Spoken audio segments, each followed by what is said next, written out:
Good morning. Let's see. There I am. Good morning. Good afternoon. How are you guys?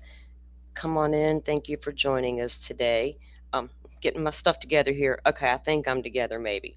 Welcome in, everybody. Grab your coffee, your tea, whatever your vice might be.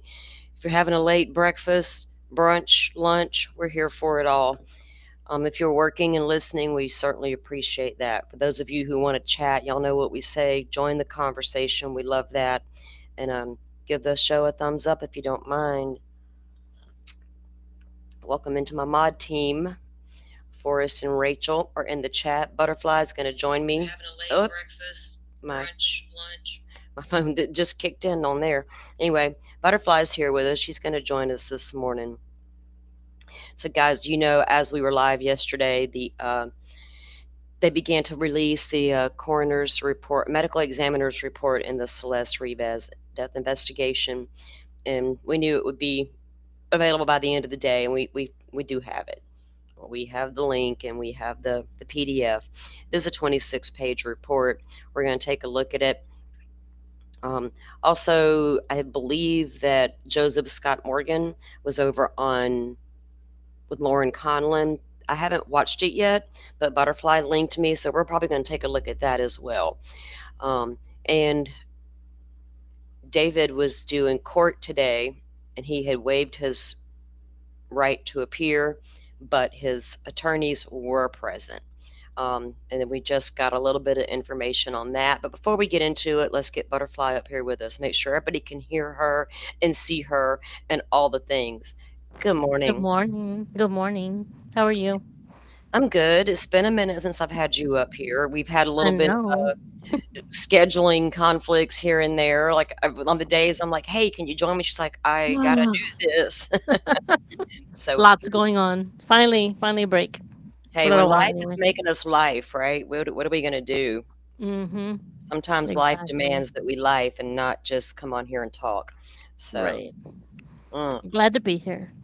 Hey, well, hello everyone. Good morning. I know I'm glad you could be here. I'm sure Chad is happy that you could be up here as well. Mhm. So like we said, we know that we knew David had to be in court today for arraignment. Thanks, Forrest. Forrest says that we are good. He can hear us both just fine. Appreciate that, Forrest. All right, Thank you. so I was telling Butterfly just a few minutes ago that Lauren Conlon had posted that LA Mag had a reporter in the courtroom, and she's like, "Well, Steve Fisher just posted. Apparently, they already had the hearing." So I'm going to read to you what Steve posted, guys. Steve Fisher, the private investigator over on X, he was hired by the homeowner, right? Where Mm-hmm. he's been involved in a lot of cases. We know that. Those of you who are familiar with him know that. But he was hired in this particular case by the homeowner where David rented the home from, right? Yes. When Celeste went missing, where near where the Tesla was parked.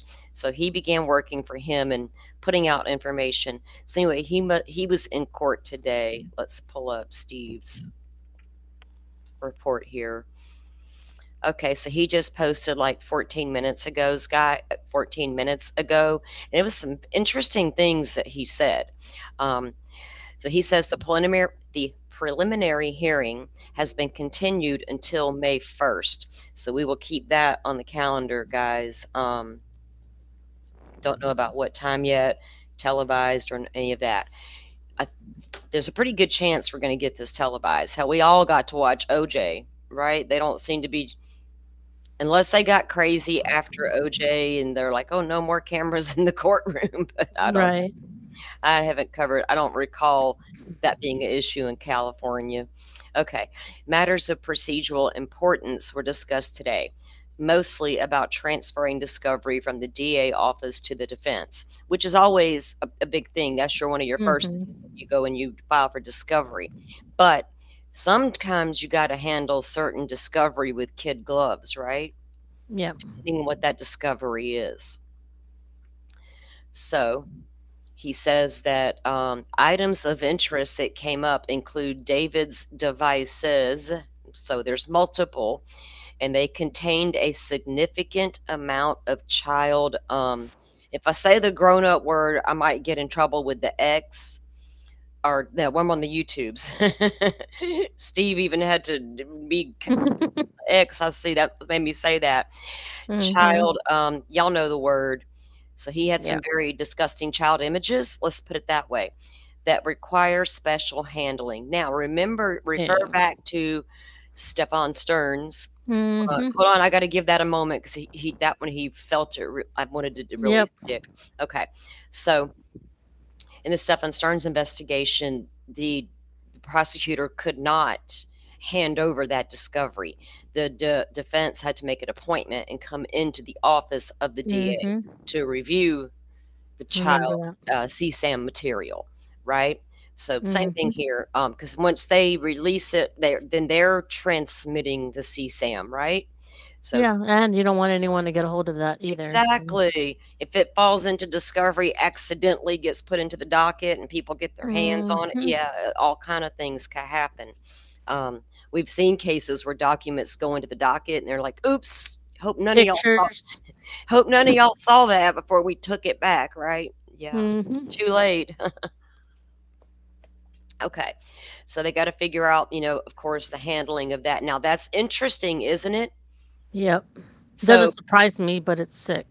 right, it's not well, Makes not you wonder if surprising. it's just of her or it's other I believe it other may be children. others, right? Mhm. Others. Yeah. That means what this so it wasn't just Celeste that he was interested in, right? Right. This is a thing for him, Yep. sick bastard. Also, there is a large amount of data from a wiretap. Oh, can we hear the Right. tapes? Oh, can you imagine one day the what do like what's his name? Defense Diaries has the Gacy tapes or whatever. Mhm. We're gonna get the D4VD tapes. The fuck? Okay, so that'd be interesting to know what all is in that wiretap, and is it admissible Mhm. in court in California? Yeah. Because a lot of states are like, well, we'll wiretap, but we don't know if we can bring. I don't know. I got to look into that a little bit more. But that's super interesting, isn't it? Mhm. What all did they hear? Who all was he communicating with during the wiretaps? Exactly. Neo, maybe mom and dad, certainly. Search warrants will be unsealed, along with their returns, hopefully. Yeah. New search warrants from devices at the time of his arrest have not had returns yet. Okay, so they have put out some warrants that have not yielded a return yet on that search. Um, David did not look confident in court today, in my opinion. He was in an orange jumpsuit and stared forward. Oh, good, he's not getting the special. What did they call Mhm. him? Not celebrity, public figure. Mm. No more public figure status. Are we in the big boy jail outside of solitaire now, or what's happening? Mhm. I wonder what else they're gonna find in where they arrested him from that house. Right at the home he was living in when he was Mhm. arrested. What Yep. what they might find there, right? Uh, Mhm. Probably a lot of digital data, right, Yep. on the devices that he had. And I got to thinking as well. Remember how Steve had mentioned when he went into the house, the original house David lived in, and searched around with the homeowner's permission? They found that incinerator, but it hadn't been used. Right. Now, That and the chainsaw. the chainsaw. Now, was that an original plan, right? And then something changed Mhm. because he didn't mutilate guys, this is a graphic topic, so he didn't do that according to the document when he killed her. He, Right. that happened a couple weeks later. So did he order that stuff thinking that's going to be the plan and change something changed, right? Mhm. Now, we'll read the report because there was I saw you guys having a little conversation in the Discord, the mods Discord, and as I Yeah. didn't I I didn't. I didn't didn't finish reading. I just read a little bit of it, and I was just like, yeah, oh, I'm gonna really? wait. Yeah. Yeah. Well, I didn't. read it all right away because I was dinner Mhm. was going and the grandson, all the things were happening at the house. Yeah. So I purposely did not go back to my computer and even crack it open and read it word for word Mhm. until about 11:30 last night. Mm. I had to sit with a few things in my head first before I did that. So Yeah. I did, and I took notes on it, and but I was looking for the what you guys were talking about, right? What you guys had said. I was like, huh. When I got to read up on that, see what they're with that, and I saw what you guys were talking about, and we'll get to that Mhm. here in a minute. Um, while I'm over here on X, and we just read Steve's post, let me see if Lauren has posted anything new while I'm over here. Um, no, she hasn't. Uh, Oh, she went live with that lady from the courthouse. Okay, we'll grab that and take a look at it real quick, guys, Okay. if y'all don't mind. Okay, because she's the reporter that was on scene for LA. Mhm. Okay. Again, this is Lauren Conlon's YouTube channel here, or Los Angeles Magazine Videos is the actual channel. Okay. Okay. The full discovery, And of course, you can find Lauren over on X as well under Lauren Conlon. there's not a set Hey, Rock Chalk, welcome in and happy belated birthday. Happy belated Happy birthday. belated birthday. Yeah. Yeah, y'all wish her a happy belated birthday. time. They said they should have a lot of additional evidence ready by tomorrow afternoon to provide to the defense. They did say that the defense has not provided them with a um, drive that has a large enough storage. So they've requested the defense send over a new drive, and they should have additional evidence ready for them tomorrow afternoon. Okay. And then did they say when the next hearing is going to be? Yes, the preliminary hearing is going to start on May 1st. That's going to take place at 8:30 a.m. So bright and early. There will be a meeting on the afternoon of the 29th for the defense to go over if they've received enough evidence and if they're ready to continue on to the preliminary hearing. Oh, okay, great. Oh, So it's hold up. okay. Status conference then? Say what it is. They have a meeting. Man, they have a status conference. We don't dumb it down. We get it. I can't stand when they do shit like that. Okay, so I'm trying to take notes. All right, guys, sorry. I had to say something. Y'all know me. I can't not. We'll have a April conference, 29th. a status conference, April 29th. And they said that's Yeah. 8:30. Thank you, ma'am. She corrects the record. Both of them? Okay. 1:30 p.m. in the afternoon on the 29th. Okay. But 8:30 a.m. for the Thank- May 1st preliminary. See, we need details, honey. We can't come in with that side half-ass shit. Wait. Back it on up, sister. All right, guys. Get it right. Okay, sorry, y'all. My THC gummy may or may not have kicked in. Oh. hearing Oh my date. gosh. Taylor, It's okay. At least We I'm need a not drunk. warning banner. Hey, at least I'm not drunk. That would be a Right. sloppy mess. you're doing Yeah. amazing. Thank you so much. Thanks. Really, thank you. Yeah, Okay. absolutely. So now just tell us, I mean, let me make sure, no one's over there, right? They're not talking? No one's over there yet. They're adjusting mics, so I think I have some time. Okay, cool. So what was David like? What were his mannerisms like? Did he seem nervous? Yeah. Was he, yeah? Yeah, he was very casual. He walked in, he was in his orange jumpsuit. He sat down, was sitting down, not slouched, but pretty casually seated. He kept his eyes on the judge and on his defense team. He never looked towards the prosecution. When he was addressed by the judge, he nodded. He said yes, but other than that he did not speak.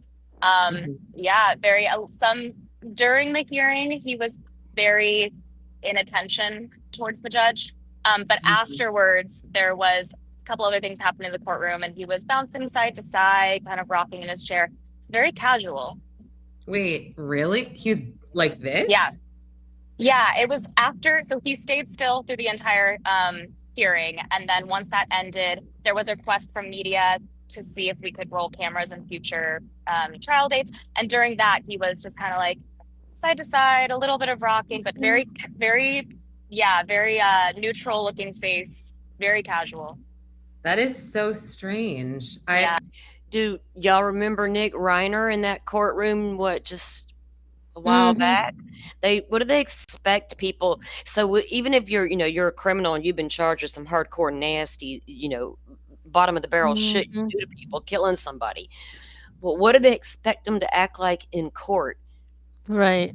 Killing somebody and then walking into that courtroom for the first time, they're like, "Oh shit, this is like real." They're looking around. Reality set in. Yeah, reality is setting in. They're Shit soaking it in. up. What are they supposed to do? Jump up and declare their innocence, or have a Right. crazy, wild-eyed look, or be super confident? They're just kind of like, "Oh fuck, all these people are gonna be talking about me on live streams in a minute." They want everybody to act like, what was that Daryl Brooks dude? Oh Is that my what his name was? god, yes, that dude. Oh, that's one courtroom I wish I had been in. You don't, Lord, don't get me started on that guy, Lord. Squirrel, sorry. I don't know really what to make of that. I guess he didn't seem uncomfortable. No. Yeah. That would indicate like you're like chilling almost. Like that was the vibe, yes, at the end. Okay, that's very weird. I don't know, chat. Let me know what you guys think about that. So, everything pertaining to David during the hearing was wrapping, and the press was discussing with the judge whether or not they could have pool cameras, and David appeared to be rocking. He nodded at one point to one of the person who was speaking. He nodded along to the point of having cameras, so it seemed like it might be okay with it. To the point. He's like, I can't go on this tour, but by God, I can still get on camera. Yes. Yes. He perked up at the cameras. Right. His defense is probably doing, dude, what are you doing? Told you not to make a sound. Do not make an expression. You sit there soulless. That's what a defense. That he is. That shouldn't be hard. Exactly. It shouldn't be a stretch for a lot of the defendants, should it? Don't go act soulless. Well, I am, ma'am. Wow. Just so like very slightly was like, yeah. Wow. I mean, that's interesting. He wants cameras in the courtroom. I feel like this is going to be tough only because of the charge of sexual abuse of a minor. Because of those issues, the judge was very firm. No cameras in the courtroom. She said the courtroom's open to the public if they can get here to the seats, but no cameras as far as she's concerned at the moment. Oh, that stinks so bad. Yeah. No, well, okay. There's ways we even in the children cases where they're murdered, like in Gannon Stock, for instance, that fixed camera that the judge had. We didn't see a lot of the images the courtroom saw. Right. And a lot of those There's cases, a way to do it. They just we won't ever see. Oh, what was it in the case of the little girl that was kidnapped and murdered by the FedEx driver? There's audio of that, but they played it in court, but they did not air it on Long Crime and all the places. They chose not to air that, right? And that's fine. I don't have a problem with that. I don't want to hear this little girl's very last moments. Right. I don't need to hear it. I can stomach a lot and I can look at a lot, but I don't want to hear that. Yeah. Because I'm not so sure. I can't control myself. I'd be like in the car, what prison this guy going to? Because I'm fucking going to get me a job there. I'm going to get me a job there, right? So that kind of thing would take over my life. I can't. So this was courtroom 105, and how big was it? Was it small or a decent size? I haven't been in many courtrooms. It looked small to me. 26 seats were given to the press. The rest went to the public. I believe they said 80 people in total can be in the courtroom. And it was a pretty full house, but people weren't shoving to get in there. There wasn't a crazy amount of people there. But how many for the public? Because I think that's also important.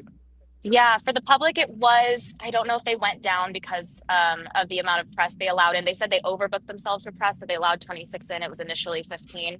So I would say there was probably about 25 to 30 seats for the public today. Right. In the future, they suggested press might go through a raffling system. They may not allow as many people in. Oh my gosh, that's crazy. Yeah. Like in New York, it's first come, first served. Sucks. so bad, don't it? It does. So we just, we just Yes. get there. Oh my gosh. Yeah. Wow. Today it was. They're going to gauge to see how this trial goes from here on out. And they didn't have an overflow room. Is that correct? Not that I saw. I don't think it was necessary based on the amount of people I saw there. Well, they might want to do that for the prelim. They might want to consider doing that. What's up with these small ass courtrooms? That's like that Karen Reed trial in that little tiny courtroom. Like if we make it super tiny, nobody can get in. And if you're going to allow press in, you shouldn't allot more seats for press. I want press in there, but the public has the right to review, and we just need a few press in there, right? Yeah. If one gets it wrong, the other one might get it right. I don't know. Right. I'm so surprised. You guys, I could have sworn there would be tons and tons of people there trying to get in. Wow. Do you want to move closer over there? We'll go with you and we'll No, there's no one at the moment. I was trying to gauge how many people are out. Lauren, she's like, you want to go closer? We'll go with you. We're here for it, ma'am. I like you. I don't watch her lives a lot. You know what I mean? Or her videos a lot. I haven't watched a lot of them. Side. Probably about no more than 50. Oh, outside there's still 50 though. That's Yeah, kind of a lot. like 30 to 50, 30 to, yeah. Oh, wow. Okay. Let me see. I'm pulling up just some more, making sure I can ask you if I see anything in any other outlets here. Okay. So yeah, TMZ, their headline is phone chock full of child's you know what. They said there was a lot of it. Yes. Wow.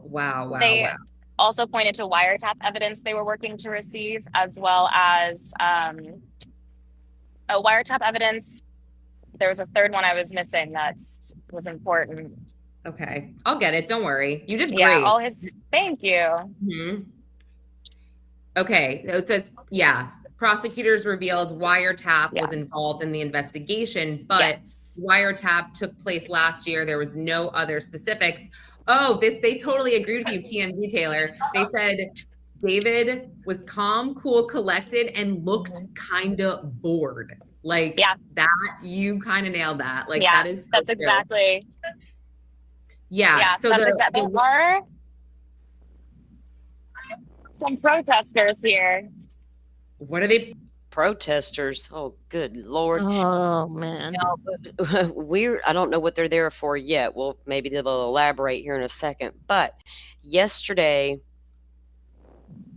was it the live feed from like Law and Crime, whoever it was, they were showing the his court thing, right? The amount of people that were coming into, and I know trolls are out there, they're just for fun, they play, but there were so many people coming into that chat saying, "Free David, free our boy." Of course. He was a minor when they began, blah, blah, blah. I'm like, are these people like serious? No, he wasn't. Well, that's what in their minds. He would have been 17 when it started. If people are going backwards to back her up to age 11, you got to back his age up as well. So that, you know what I'm saying? I'm not saying even worse. I get it. Yeah. What I couldn't figure out is if the people in the chat running their mouth were real, right, and believed what they were saying, or were they just having fun, kind of like those Idaho 4 fuckers that come in here and play from time to time, that kind of thing. That's what I was wondering. Protesters are now on site, like Karen Reed protesters. Guys, the link I dropped in the chat is the link to the LA Mag. Like for Celeste? Or like... I'm gonna try to read what their sign says. Yeah, go. You can, if you want to move and walk, do it.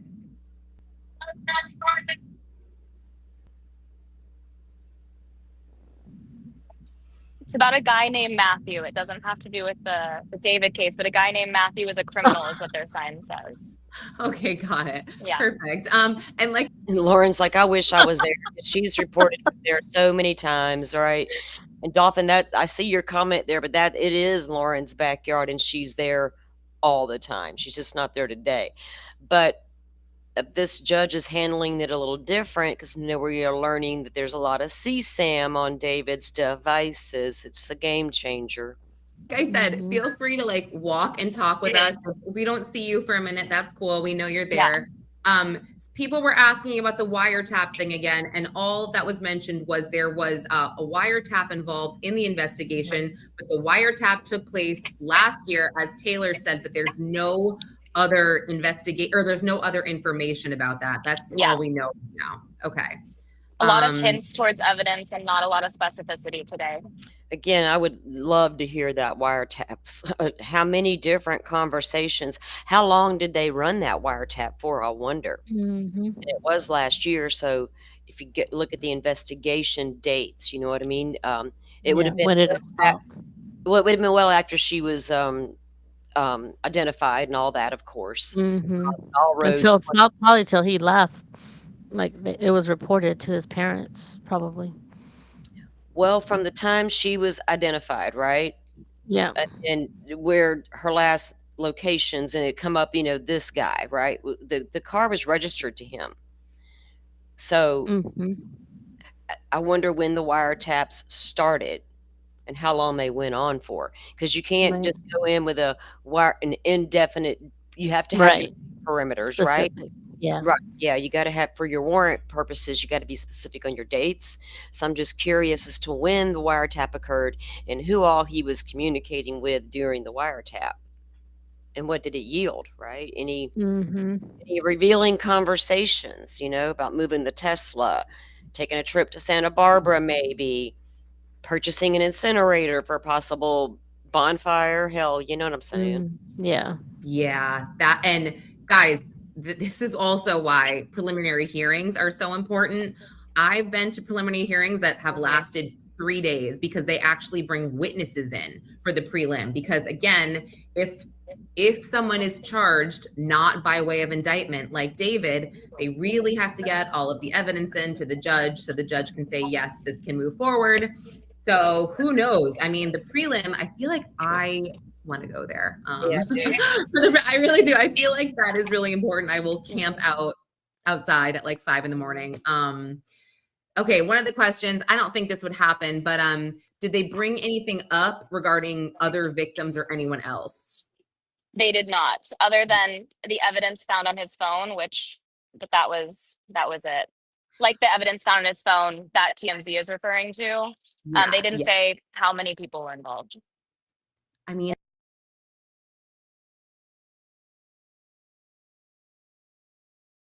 so TMZ's got people there too reporting. I wonder, it doesn't matter, but I wonder with the CSAM that they were able to get back from his phone devices. What are the age categories? You know what I mean? Mhm. Some are like into Certain super age groups. young. Yeah. Yeah, they like certain age groups and all that sick shit. Some are not picky at all. Just give me a victim, kind of like Stern.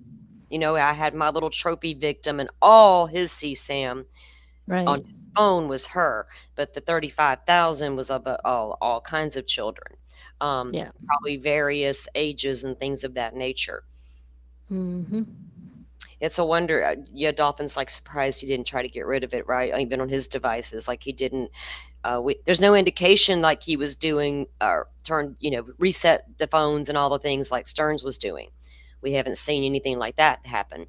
But maybe I don't know. When these guys get obsessed with that kind of stuff, can they just get rid They of it don't all? stop. You No, know they what I don't mean? stop. Yeah. And then maybe he didn't like save it to the phone, but it's all there on your browser history. I don't know. We know that browser Cloud. history. That Speaking of cloud. browser history and leaks, that show Mhm. is upcoming. Stick around. And those photos. I have to think that he has so many nudes of like 14-year-old, 13-year-olds. Like, honestly, think of who he was communicating with online and allegedly. How many of those images y'all think made it come out of his gaming Discord? Oh yeah, definitely. That's where all the predators, not all, but you know what I mean. Well, a lot of That's where predators. they hang out. Yeah. I'm not even going to pretend they don't exist. A lot of the Yeah. predators are in those gaming.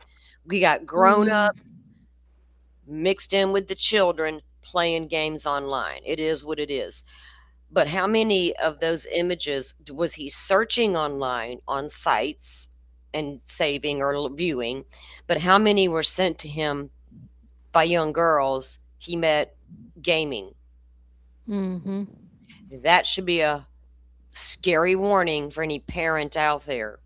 Yeah. Definitely. And I'll say it again, I had a kid, I have a child who was holding a controller at the age of 4 months, sitting next to his dad while they played online. Yeah, my son was a game. It still is a gamer. I raised one boy without gaming in that generation, one with. I know how it works. Pay attention to Mhm. what your kids are doing.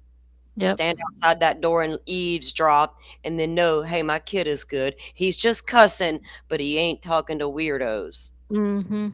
But allegedly, yeah, that's what I'm thinking. He has, I mean, Mhm. oh my gosh. Let me see if there's anything else I want to ask you. Yeah, that's so funny. They totally agree that he looked bored and chill. Yeah. So, prosecutors said they want the trial to happen within 60 days. That's insane. Yes. Wow. I think I have that in here. Wow. They said the family wants a speedy trial, the prosecution wants a speedy trial, and even David's defense team said they wanted a speedy trial. They just also want access to the evidence they don't have right now. That's the only thing holding them back.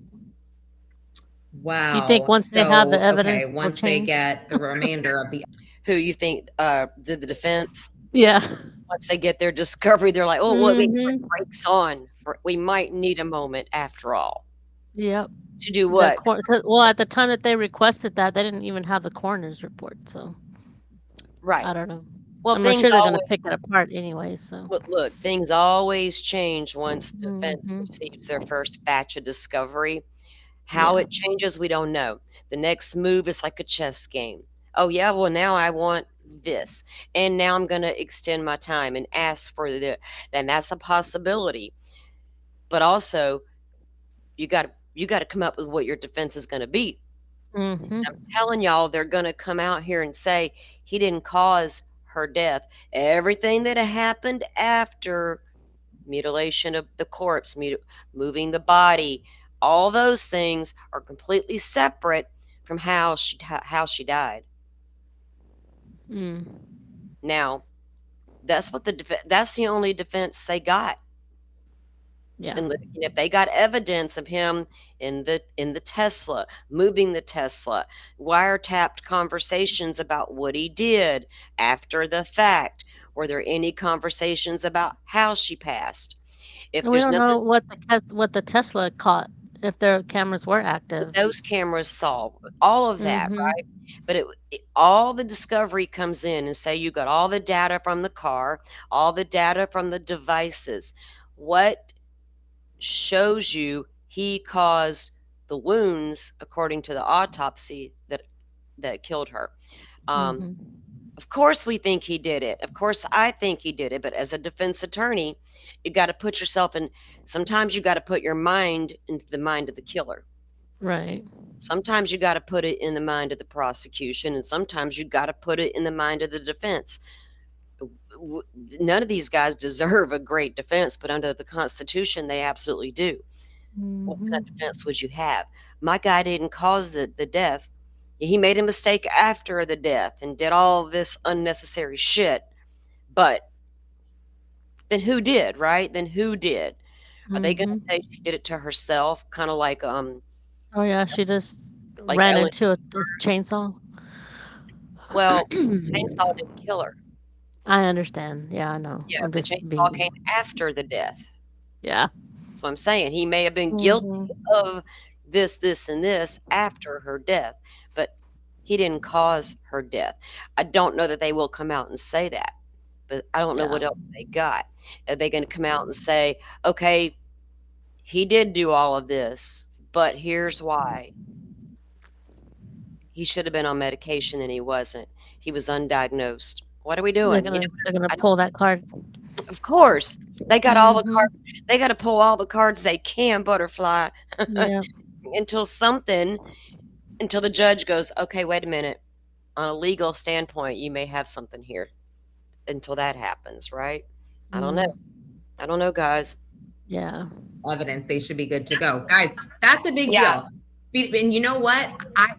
Sorry to say, they want one of the reasons they want this is because his ass is sitting in Twin Towers. So that is why they want, they know he's not getting out. And in some of these cases, like, yes, you are entitled to a speedy trial, but when there is, quote, voluminous discovery, and there's obviously many, many other court cases, the judge has her own schedule, the prosecution, etc. Your case might not get tried for several months to a year, but it sounds like everybody's on board. So what is it? April 23rd? David could be on trial in June, which that's crazy. That's so crazy. Wow. Okay. Let me just see what else. None of that Ann Taylor 5 to 10 year BS over here, is it? For now. For now, how many terabytes they claim they have in this case? Oh, good 40. Lord.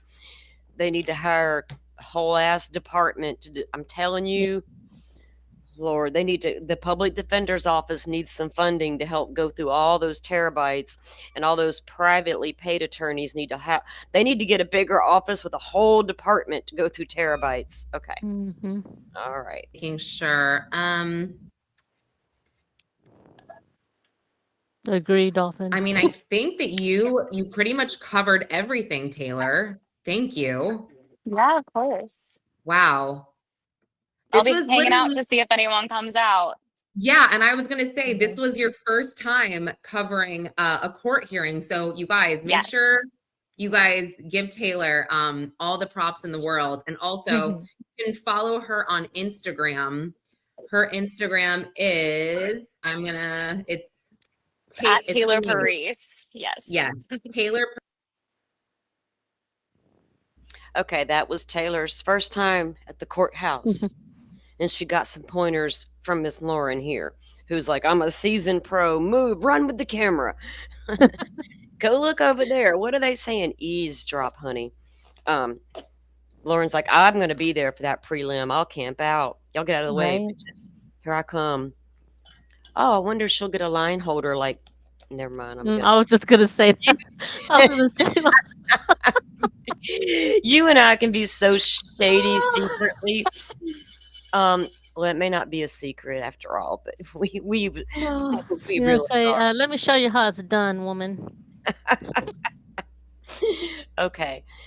All right. So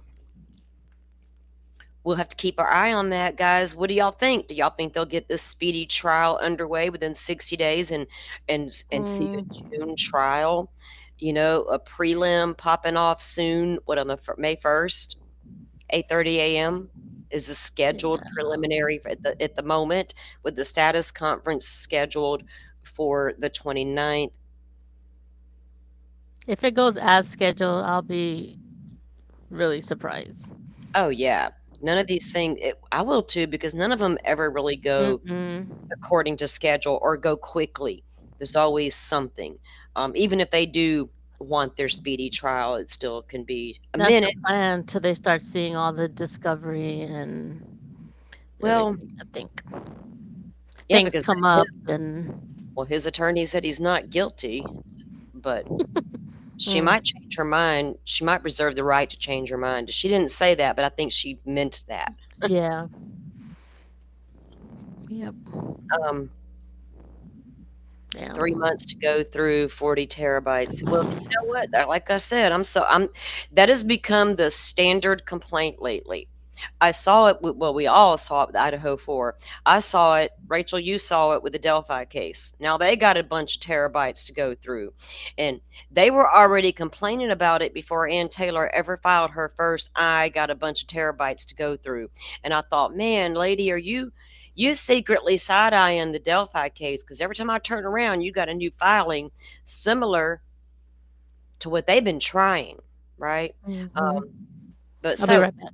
April 29th, we got a status conference scheduled. Then they got the May 1st prelims scheduled, and they're looking for a June trial. We'll see. We're going to get into reading the newly unsealed medical examiner's report. Let me get my notes out over here. Oh, before we do get on to the subject, before she gets back here, how many of y'all been watching the Gilgo Beach Killer House of Secrets over on the Peacock, right? Y'all knew I had watched there's a new episode. I haven't watched the very last one, but I started watching it when it first aired back when. Anyway, there's a new episode that has dropped, but they've been, they would post things up on the Instagram, right? In fact, I need to get that piece to show plus. Hang on, let me see. Where did I put that? Because it was for a whole different show. Let me do this real quick. 1 second, guys. Okay, I'm back.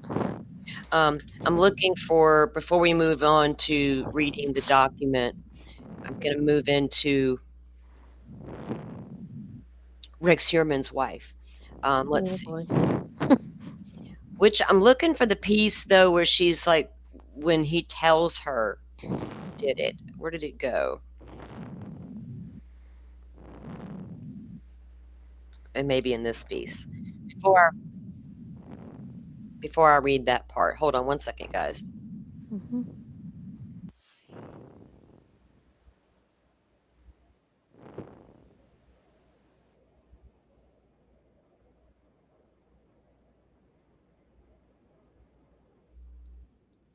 Okay, let me pull this up. This is a news clip, guys, from CBS New York, and this will all be revealed in the series as you're watching it, right? So it's weird. It's just weird. Okay. So here's this clip. Serial killer Rex Heuermann admitted to his ex-wife that he murdered 7 of his 8 victims in the basement of their Massapequa Park home. This was just revealed. 7 of the 8 victims murdered in the basement of the home. Okay, remember that. We all knew that, but just remember that they just said that. Okay. In the trailer for a Peacock documentary. Jennifer McLogan has details on that chilling confession and reaction from Heuermann's neighbors and criminal experts. Rex Heuermann, the Long Island serial sexual killer, admitted earlier this month that he strangled all his victims to death. And now we're learning his ex-wife, Asa Ellerup, heard his confession prior to his plea. He looked very nervous, very, very nervous. And I said to him, "So, Mr. Heuermann, I understand that you are confessing to me on these murders. Can you please tell me how many of these women did you kill?" He said 8. Excerpts were released from an upcoming. Mr. Heuermann. She decided to call him Mr. Heuermann after a while. So she says to him, "Mr. Heuermann." He's like, "Yes, Asa, Mrs. Heuermann. I did that in the basement of our home." And then, okay, then what does she do, Butterfly, after all that? Is that her way of being closer to him? Sick. She moves into the basement, guys. Ooh, hold on, we'll get to that. Peacock documentary. Asa has now come to terms with that Rex is the Gilgo Beach serial killer, accepting the fact that he did plead guilty. He's responsible for murdering the 8 women, and that 7 of those murders took place in the residence. And she's still living there. She's still living there. She has nowhere else to go. He said I wasn't home during all of them. Were any of them killed in the house? He said yes, they were killed in his room downstairs. All except 1. In the basement next door to your house. That's sick. I mean, this changes everything, you know. Now it's not the house where the serial killer lived. Now it's the house where he killed the girls. Perhaps also sending chills down the spine of Asa Ellerup, former FBI profiler Mary Ellen O'Toole. How the heck did I let this person into my life? What did I miss? Was he thinking about killing me or my children? The behavioral analysis unit of the Mary Ellen O'Toole. I would love to pick her brain. I saw her a while back on a episode of who was I watching? And they actually was it Megan Kelly? I think had her on, but it's been a while back. Okay. FBI will be interviewing the serial killer as part of his plea agreement. They'll have a strategy worked out, and they will cover his lifetime from the time he was a little boy until the time that he was arrested, just to better understand what makes this individual tick. FBI experts will be Dolphin, I said that they have a new episode out. patient and thorough. O'Toole says psychopaths like Rex Heuermann are pathological liars. On Long Island, Get Jennifer trust McLogan, people. CBS News, New York. It's season 1, episode 4 of the Gilgo Yeah. Beach Killer House of Secrets, airing on Peacock, and the latest installment is now out. I'm I all thought it was caught out up. yesterday, but I Might hadn't. have. Yeah, Yeah. I'm caught up except for the last one. Yeah, I'm all caught up except for the last one. Now, Yeah. with that in consideration, guys, that she, Mr. Heuermann has now confessed to her what he did, and she, I guess she believes him. So I don't But know how you go from not having anywhere to go to I'm gonna go sleep in the basement. Well, I don't know. She got Board she that made shit up. What the hell? she made some money off the Peacock episode, um, or the She has series. family. Yes. You And know, come on, man, yeah, you move already. she doesn't want to. I would have Why burned that would you shit want? down, the whole thing. Why would you? Okay, you've already divorced the guy, right? You knew of his confession before he took a plea deal. Why didn't you slap a for sale sign on that house a long time ago? It's odd. I don't care And what her anybody kids are says. grown. It's not like they're little ones. Honey, I'd want my kids out of there so fast. For real. I mean, come I on, you live in a made. hotel. I would. You did. There's no way that house, that piece of property would have been sold because the minute you sell it, they owned it. It was his Mhm. parents' home. There were no mortgages out because of all the remodeling they had done. They owned it, lock, stock, and barrel. For Yeah. sale today, yesterday, actually. Anybody could have bought that house, tore it down, and built them a fine house on that lot. And I bet the neighbors are begging for her to do just that, right? Makes no sense for her to want to stay there. Don't give me this, I got kids, because no, like you said, they're grown. And don't give me, I got nowhere to go. You got money Mhm. off this series. And plus you could sell your house. Okay. So And let doesn't she me, have family out well, of the she's got, country? yeah. Oh, I would have already lived there. Hell, get me away from here. I'd have went home. I'd have went home. Yeah. Plus Rex had family too. Where were they been staying, in North Carolina or South Carolina? I can't remember. I don't know. Yeah, I would be oh, she says, okay, confirmed. Episode 4 is, yeah, I checked before I went live because I've watched the whole series. It is, like I said, season 1, episode 4 is available on Peacock right now. Yeah, I was looking for it last night. For some reason, I thought it was I last thought night. it was coming out last night, yeah, but it Yeah. dropped on there this morning is when it hit. Mhm. It's on there, but I've watched them all already. But y'all, it's a fascinating series to watch. If you haven't watched it yet, I would watch it. Yeah, I've watched it. Let me pull up this article.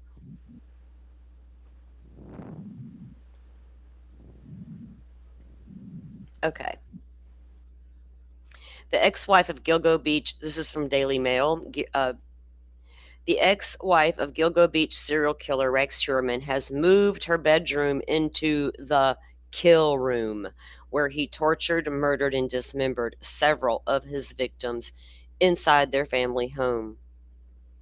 In a bizarre moment in the documentary, The Gilgo Beach Killer House of Secrets, Asa Ellerup reveals her decision to begin sleeping in the basement after learning that 7 women died at the hands of her husband of almost 3 decades in that very space.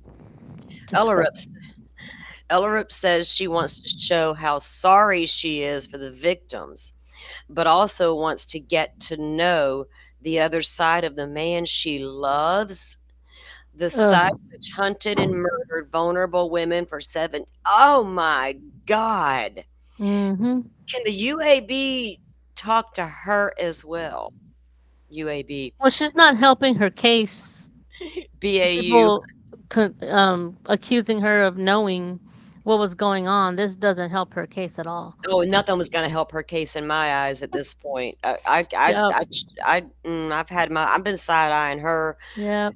since she decided to let cameras follow her She. around for this documentary before it ever aired and we knew about it, right? Yep. When she opened her mouth, I was like, yeah, Mhm. this is coming straight from her. So She wants to get to know that side of her husband better and show her empathy for the victims by going and sleeping where they were killed that's and gross. tortured. A lot of these women were not just killed and then he had his way with them. They were Tortured alive them. during 95% of their torture, Mm. and they were tortured to death. That was his game. And Yeah.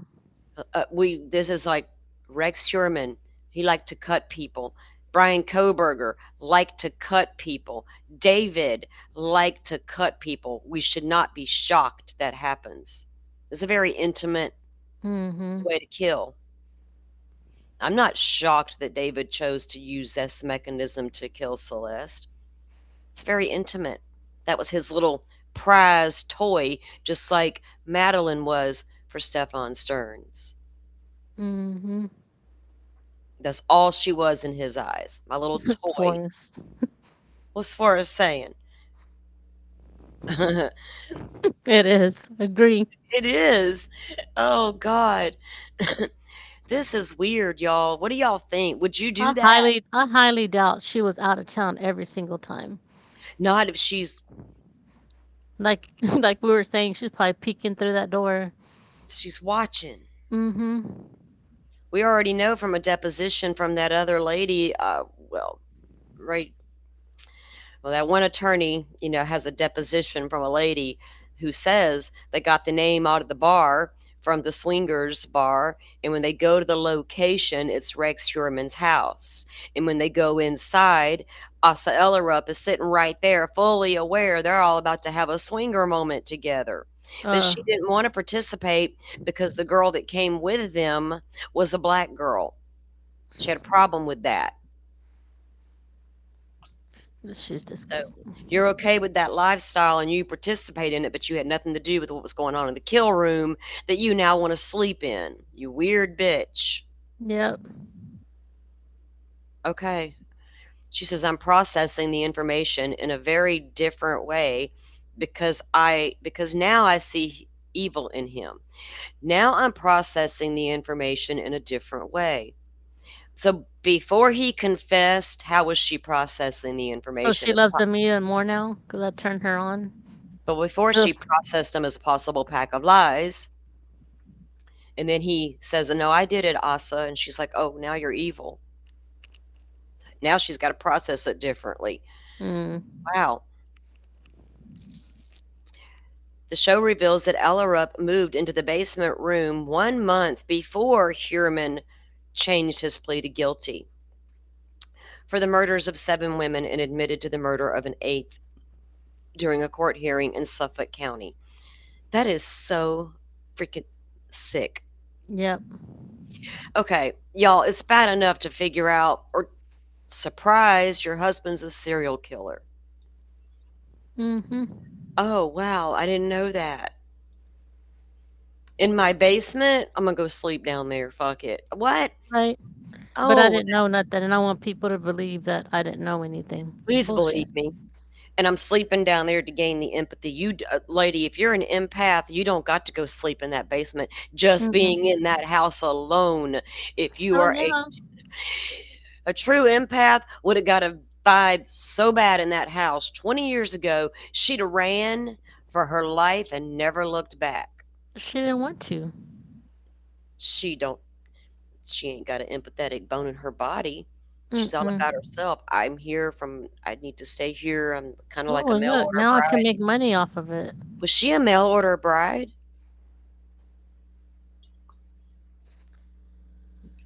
I don't know. Mm. I don't think so. I don't think so either. She might Yeah. have been. I don't know. I've heard. Look, I'm from a military town. Let me just. I knew a few military guys back in the day, and they liked foreign women for certain reasons. Yeah. They were obedient, and that's all I'll say about that. I thought it was sick shit, and I told a Mhm. couple of them, y'all should probably fucking run. But hey, y'all do you, boo. You'll be in the U.S. at all costs, right? Okay. Man, Then they meet, and then she got married to someone else, and then from what I remember, they knew like, each other, right? And then she yeah. was married and had her son. And then after that Mhm. divorce, they kind of linked back up, is my Yeah. understanding as well. And then they got married, and the boy was still very young. And then Mhm. Rex Sherman raised her son, which has a handicap. I don't know exactly spectrum, what is his Right. diagnosis is. But he is on the spectrum to some extent. But Rex Sherman raised him. But Victoria, the daughter, is his biological Mhm. child, where the Yeah. son is not his biological child. Um, yeah, his wife grew up here. She lived here most of her life. We were just, yeah. Long history there. We've covered a lot about this case in the past. It's, I'm just that but she did know him before they got Mhm. married. Yeah, she had a whole other husband before him and had the son. Then they linked back up and got married, and he raised her son. All right. So, just making sure. Just when you think you heard it all. I know. I hope she's haunted forever. I was looking back at some of our old shows that we did in the very beginning because I thought we did a members only on this case, but it wasn't a Mhm. members only we did. It was just like a regular live. And I was like that, and that's when we showed a lot of information. And I think that was the show we showed stuff about Hurman's grandfather. I still got to get all my notes out, but yeah, it's a crazy case, and he's got a crazy background. I mean, Mhm. and it's important that the BAU, I think, is going to be involved. Bill Thompson aside, they're all going to lie. I don't think he's going to lie to the BAU. And even if he does, so what? They still got to figure it out, right? And if Right. he's not the only one to ever to talk to them. And many of them have been very brutally honest with BAU and things of that nature. So Mhm. I'm not going to jump out of the And gate and I'm go, well, Hurman's just going to lie. That's and I'm bullshit. sure that others have lied too, but they're still studied. They enjoy talking about it, the experts have learned. Mhm. Given the right circumstance and the right person to talk to, they will absolutely talk about it. They are also, like Brian Koberger, since the age of 14, have been trying to figure out what's wrong with me. Right. I'm different. And maybe they'll help me figure it out. That's what they're thinking. They're like, Mhm. hell, we don't know why we did it either, but let's just talk about it. This is what I did. And yeah, it's fucking crazy, ain't it? Can you explain it to me now why I'm psychopath? Right? That kind of Right. thing. So I don't, yeah, these guys don't lie. They matter of factly talk about what they did. Some of them are very proud of their handiwork.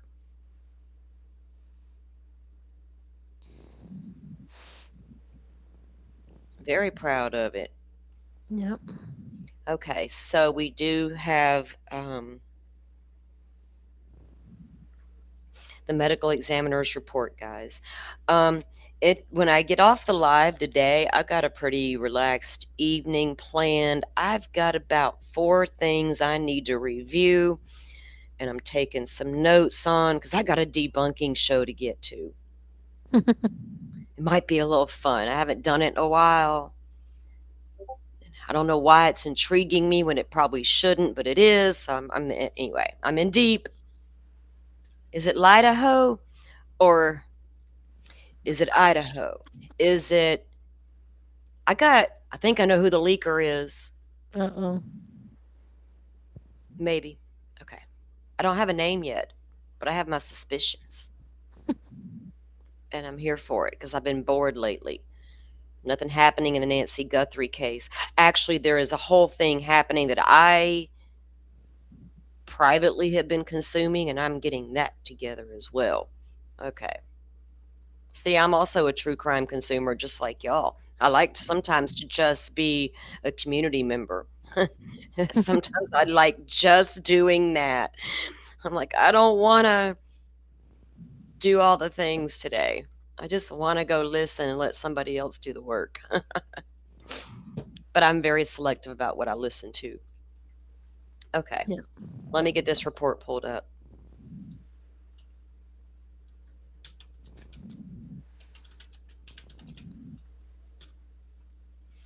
There's 2 interviews I'm reviewing right now for something that we're going to be getting to. Oh, wait, I just typed that in completely wrong.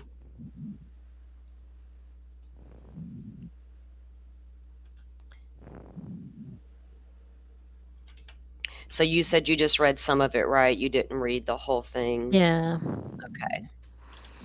I think I think Rachel and Forrest have had a chance to take a look at it as well. And then I listened to the one that I shared with you with Lauren Conlon interviewed Oh, him. so He went over some of that's it. right. Lauren went over. So Lauren did do an interview. Maybe we should watch that first and get Joe's take on it, and then we'll read the report. We can do that. What do you guys Yeah. want to do? So Lauren Conlon, that we were just reviewing in the David case, did an interview with Joseph Scott Morgan. Didn't you also link me to a body bags episode that Joe Yeah, Scott he did a did? new one. Right. He was Okay. on with Courtroom Confidential yesterday, but he hadn't had a chance to like really go over it. And he said he would, and Oh, then he okay. did his episode this morning. But I didn't finish listening to that. And then I watched the one that I shared with you.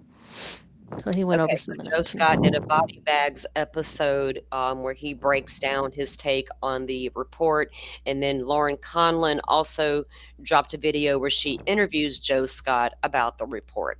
So Mhm. we'll watch that and listen to his take while that's playing. I'll take the puppy out, and then we'll come back in, and then we'll read the document for ourselves after that. Does that sound Yep. good, guys?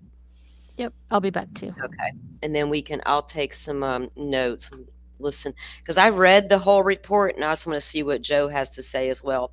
One thing I do want to say, there were a couple of things that I read that really, one thing stood out from the get go. And I'm like, I need to reread this, make sure I've read this correctly. So we had heard in the beginning of the case when things were, being said, that there were 2 garbage bags found in the trunk or the frunk of the Tesla. It wasn't 2 garbage bags. There was 1 Mhm. garbage Mhm. bag. And what's being described in the document as a body bag. So then it describes the body bag with the handles all around and the things. And I'm like, that is a very specific bag, right? Mhm. That's not like your a garment bag that you grabbed or used, or a duffel bag that you grabbed. This is a body bag. Right. Where did David get a body bag? Did And they talk about that? yeah, oh, okay, good. I'm sure they do, because that's got to stand out to people. That's Mhm. not something you normally have laying around the house. Like, say, for instance, garbage bags, duffel bags, things of that nature, the gym bag, whatever. It's pretty specific.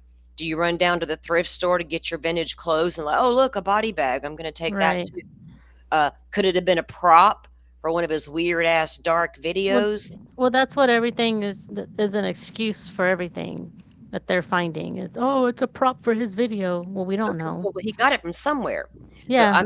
I'm saying, yeah, he could have got it that way. But now, will the defense say, what would they say? She was found inside of it. You can't just come into Mhm. court and say, well, that's a prop for his video.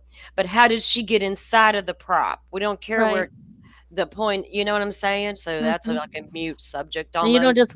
you don't just walk into a store and buy a body bag. There's gonna be digital Exactly. evidence. Somebody ordered it somewhere.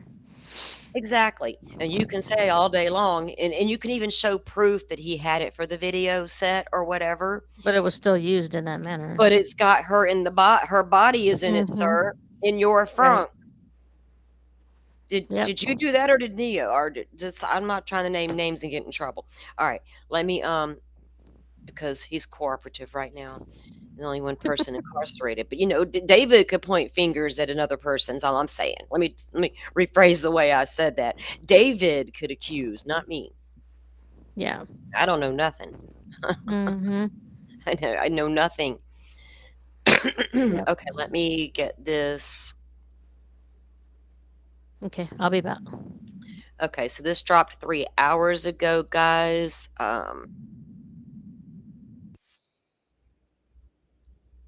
Let me get it.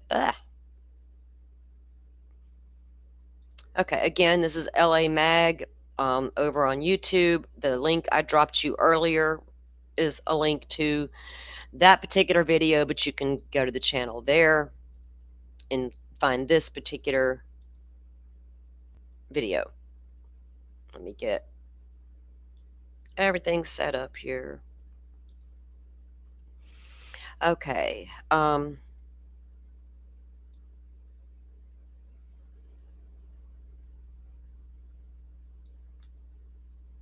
There is a good chance, though, he got that thing from one of his sets.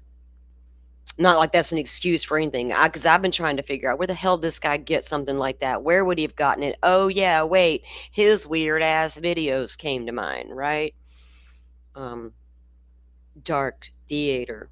Kind of like Rex Sherman's daughter's dark art. It's art, man. It's okay. Calm down. Okay. All right, you back, ma'am?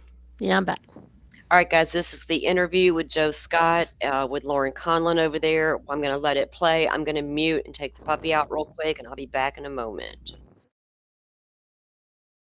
Uh-oh. Do I have the disclaimer up that this is I doubt they get too graphic, but y'all are all adults here. This is true crime, graphic content. Yeah. Trigger warning. I don't know if triggering people shouldn't be in period, right? But content warning. That used to be the thing that said like 2 years ago, trigger warning. I'm like, trigger. If it's going to trigger me, I probably shouldn't be here. Viewer discretion is advised, guys. But the trigger warning may come when the CSAM stuff is brought up. That could be a trigger for some people. And so y'all might need to step away when those kind of things are discussed, and that's understandable. Be right back, getting more coffee. Rach, I'm going to grab the coffee and grab the puppy, and I'll be listening. All right.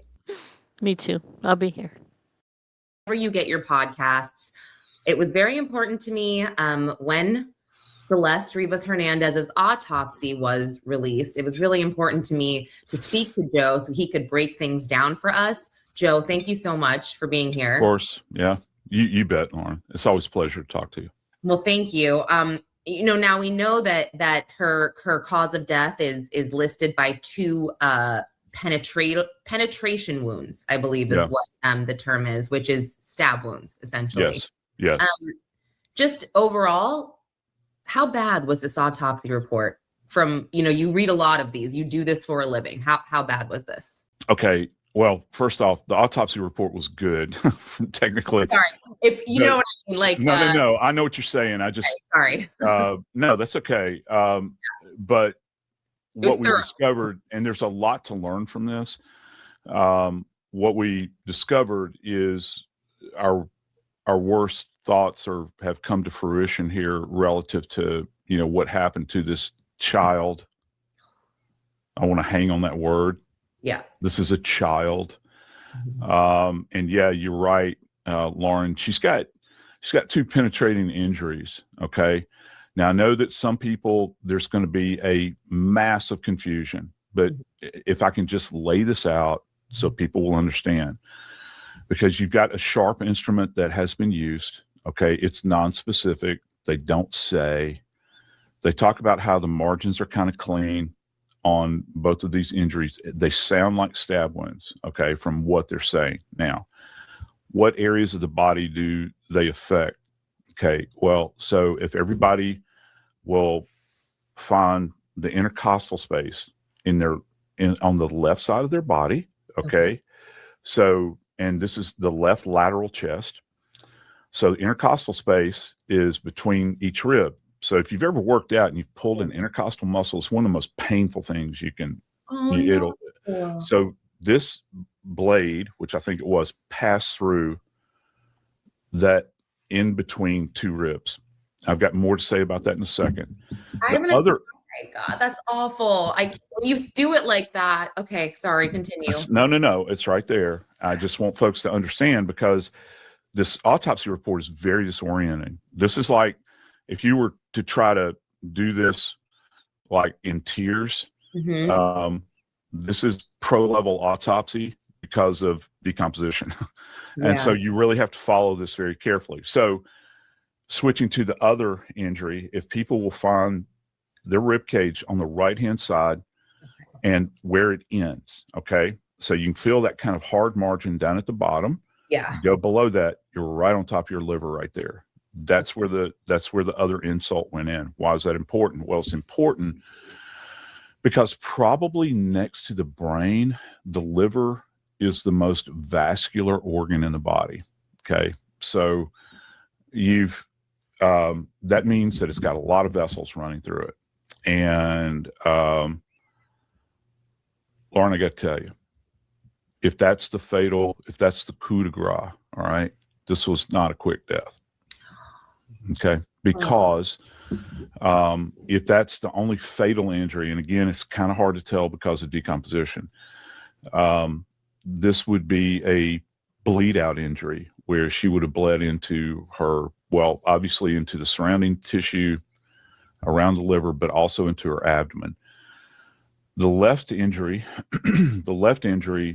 it says that it does not track into the lung. It just kind of penetrates through that intercostal space. However, a clue here, though, and what's going to be very, very important moving forward, is that they talk about this instrument communicated with one of the ribs, and the language is kind of interesting. Yeah. I'm thinking that there may have been a tool mark left on one of the ribs. Now, why is that important? It's important because at autopsy, if they remove that rib and retained it, and we can clean that up, we can clean the rib up, that would be handed over to the crime lab and to their tool mark section. Because right now, we don't know a weapon. However, guess what they can do? If there's a mark on that rib, they can go in there in the gross sense, and I don't mean like, ooh, gross. I mean like gross means in our world, like visually examine something. Mm-hmm. Then they'll put it under a microscope, and they'll look for little ridges and indentations on the edge of that rib. Mm-hmm. Guess what they can do? They can at least they can do two things. They can say, okay, this was either a standard knife or it was a serrated edge. Then they can get in there and do a measurement of how. Yeah, we've shared his podcast here on the channel so many times. Me and the mods listen to it a lot.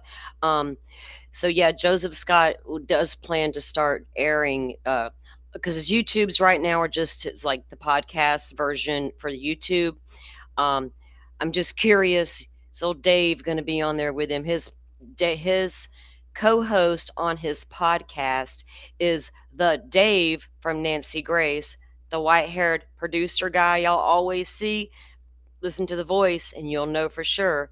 Trust me, it's Dave Mack from Joseph Scott Morgan's podcast. He's also Nancy Grace's producer. The dimensions of the blade, like just the base width. Even though you look at a knife blade, all blades are set up different, okay? Yeah. So that's a bit of information right there. I think, I don't necessarily have proof of it, but it is the way things are commonly handled. And going back to my earlier statement about confusion among the public that'll be reading this autopsy report, it's very, very important that you guys kind of take your time when you're reading it, because it's going to be passed around. Everybody will see it. The injuries, post-mortem injuries she sustained as a result of dismemberment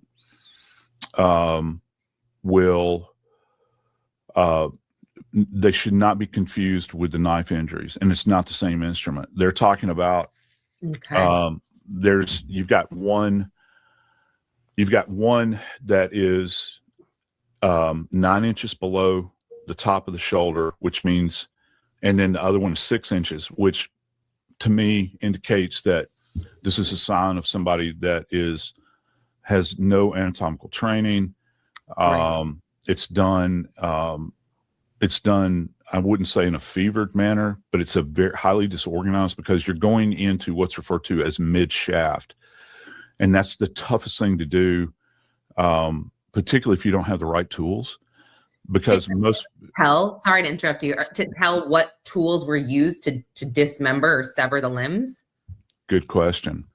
So they're saying that the surfaces of both the soft tissue and the bone are, I can't remember if they use the term smooth or not, but they're very ordered. Okay. Well, not being able to see the bone and not knowing what else they may have done, because I think they probably, at least I would have, taken a section of that bone, right where this cutting tool went through, on both sides, both the part that's still connected to the torso and the part that's not. And again, back to the tool mark section, they can get an idea. So if you think about butchery, if you've ever seen like a ham, I hate to say this, but just so people understand, if you've ever seen a bone that passes through like a spiral cut ham, and there's that ring of bone, I ask everybody to take a look at the bone the next time they see it, and you'll see these little kind of swirls on the bone. You know what that's indicative of? A power tool. It's not like a saw. It's like something that's moving at a high rate of speed. So that's something that they would be looking at as well, because, you know, there's been a lot of questions that we've heard. I can't remember Steve's last name, the PI that Fisher. Yeah. Good guy, by the way. I've been on air with him a couple of times. You know, Steve, this is not Morgan saying this, this is Steve saying this. He said that they found a chainsaw, but the chainsaw had never been used. I remember asking Steve, I was like, oh, so you live in Hollywood? Anybody live in Hollywood Hills renting a home, they're going to do their own gardening? He's like, no, they're not. There was so much about that, but the counter that people were saying, and I really couldn't believe it. They're like, oh, well, David uses that for his music videos. I'm just like, you could say that about anything. Like, that was literally the counter. I mean, and does he use burn cages as well? That's exactly what was said to me in the comment section when I brought this up too. Whatever. You know, I've been waiting to ask you this. Anything about this, and even when I threw the autopsy and my friend Claude here, no traces, no mentions that her body was ever frozen and thawed, right? Like that is. Yeah, they're not saying anything about that, and the histology, I think, is something that would reveal that. And I don't know what they would have to go on now, because the body's in such an advanced stage. Did you know that when bodies are frozen and then thawed, there is a cellular reaction that forensic pathologists, when they're looking through the microscope at those little sections that we take at autopsies, you can see a change. There's these spaces that are created as a result of freezing in the dead. And nothing has been mentioned of that. Now, maybe more to come. There might be another technical report. I don't know that. It's certainly something that needs to be explored. Going back to Steve even mentioned that there was a freezer there, and that he didn't see anything in there. And sorry, you broke up. What was that? You said there's a freezer there. Yeah, if I remember correctly, Steve had alluded to the fact that there was a freezer there. I don't know if it's like a deep freeze that you would see at your grandma's house, where the lid Remember yesterday, guys, when we were talking about that, and I said there was a picture from the kitchen, and I think it was Steve who posted the picture of the big double refrigerator, right? The double doors and the big drawer with the freezer section. That was like, that has long been speculated. So that's what he's referring to. Kind of lifts Yeah, up and sure. and that sort of thing. Or they can have stand up deep freezes as well.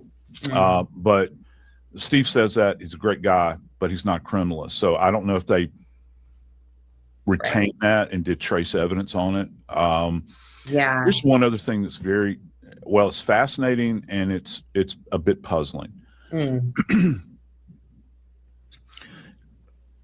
There's two pieces. First off, let me get to the first one, the bit of irony here. Yeah. When I read through this autopsy report, Lauren, in all of my years of working in New Orleans with the coroner, Atlanta with the ME, and then teaching and all this, you know what I've never encountered? You know what I've never encountered? What? I've never encountered someone looking for trace evidence on a body bag. What do you mean trace evidence on a body bag exactly? That's detailed. Thank you, sir. Thank you. They actually did swabbings on the handles of this body bag that her and the zipper body was contained in. So they're looking for DNA deposition. A body bag. This before, and not that it's about me, sorry, but that's what I thought, and I don't know anything about those type of investigations.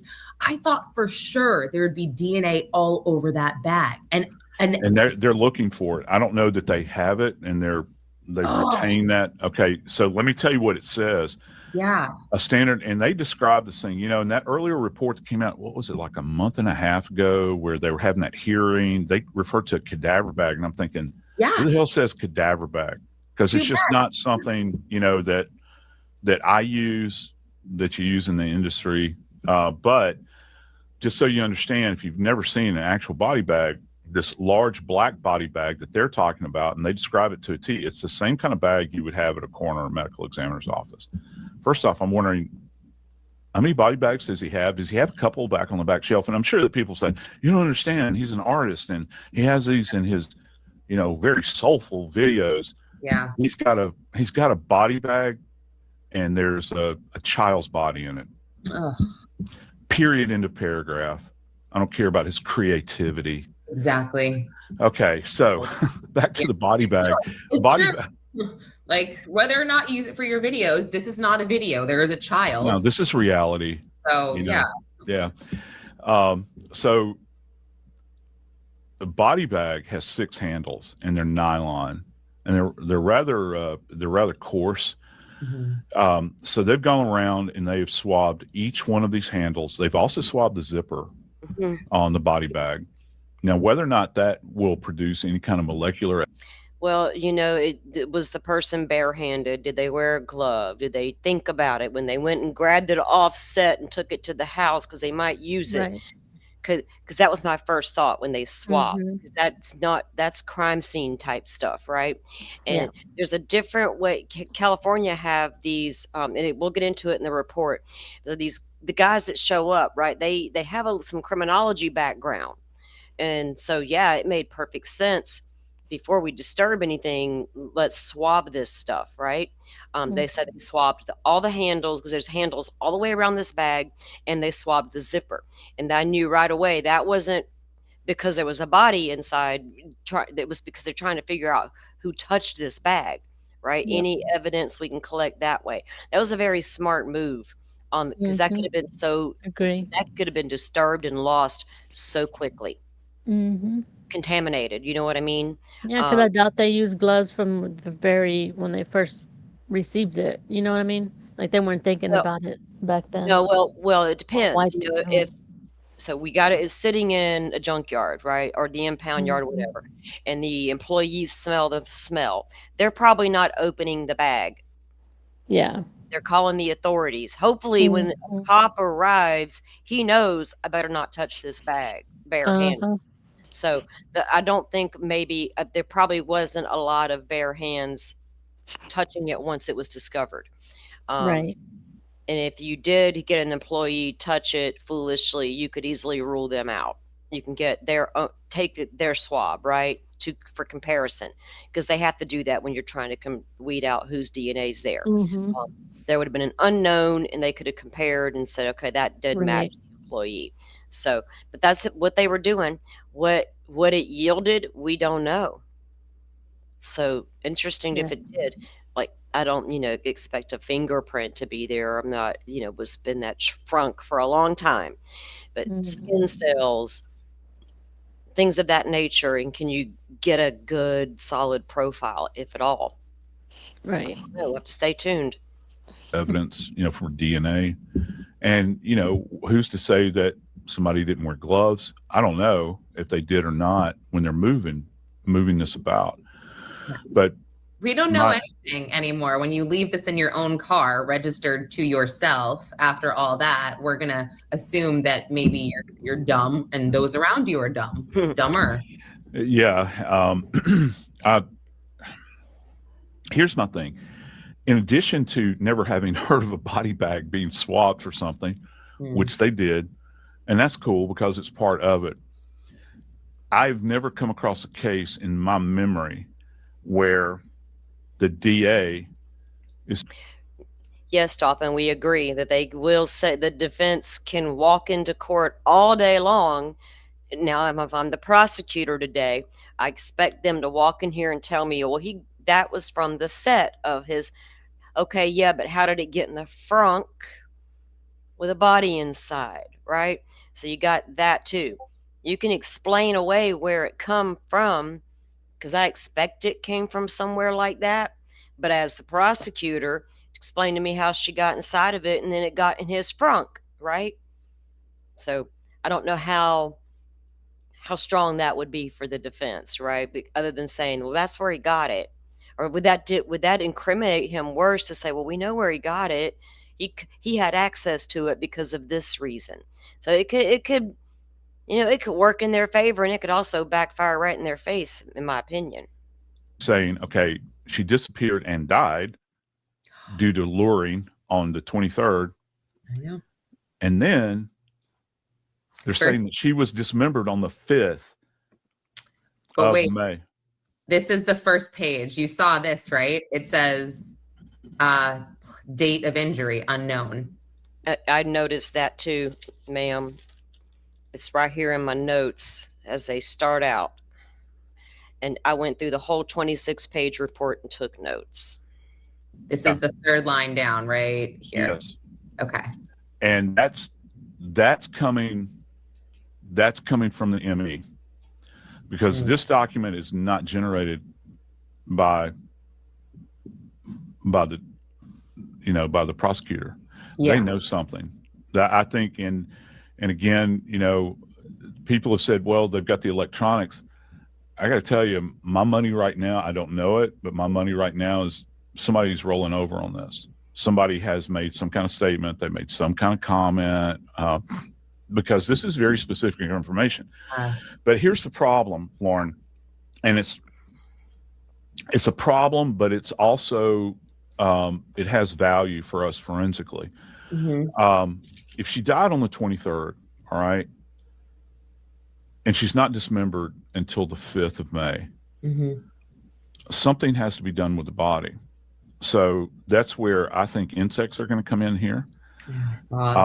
And you're going to hear, I think in this case, you're going to hear a lot about forensic entomology, which is this. I agree with that, because they do have a lot of insect material recovered. And if you go back to you're right, if you go back to all the old school forensic files, then you already know, right? We don't need to educate you. If you are a long-term forensic files watcher, you already know. But if you don't know, plant material can tell you where a person had been, but the bugs can tell you how long they've been. The cycle. The circle of life. Study of insects, because within, I'd say probably within, I've had egg deposition. Of course, this is in South Louisiana, New Orleans area, which is very austere, the environment. I've had egg deposition within 3 hours in the eyes and the mouth of death with an exposed body. I don't know that it would happen that quickly, but we're talking almost 2 weeks where she's intact, according to what the DA is saying. So what happened to the body in that 2-week period? Was she always in the, I hate saying this word, was she always in the frunk? I know. Or was she migrated about that property at that rental? And if she was, there would be evidence of generational development of flies. And so what does that mean? Well, flies go through a particular stages, multiple stages. You have maggot, and as maggot matured, they develop these translucent husk, and they shed them, and that they continue on in their development to a mature fly. Well, when they shed these things, flies don't clean up after themselves. They leave these husks around, and their life cycle is like 16 to 32 days. All right, that's the maggots, and that's also the flies. Flies are not going to live beyond that. So they have multiple generations. An entomologist can tell you how many generations, and they can mark that with time. Oh, wow. And there have been 2 big reveals here, kind of relative to insect activity. Nothing that ties to the scene. However, in that earlier document that was at that hearing, they talk about when they opened the hood of this thing, the bag was covered in insects. And now, or something. And now when you read the autopsy report, they go on and they say there is, insect activity here. So I would be surprised if they did not do collections, on her in the car, because you could have, I don't care how tight you might think the lid or the hood or the whatever it is, the bonnet, as the British say, or the boot on this frunk is, flies always find a way. So you'll have multi-generational development in there. And then I'm wondering if anything is at the scene, or I say the scene, at the rental. Yeah. I mean, so I guess that is a great point. Maybe we will find out. I did talk to the homeowner at one point, and he said he would check in on the home and it was spotless. Nothing was ever out of place. Everything. I mean, I don't know what that means, but I'm wondering now, is David so good at cleaning up that there's no trace of her blood inside his home? Because that's where I'm assuming she was allegedly killed. That's number one.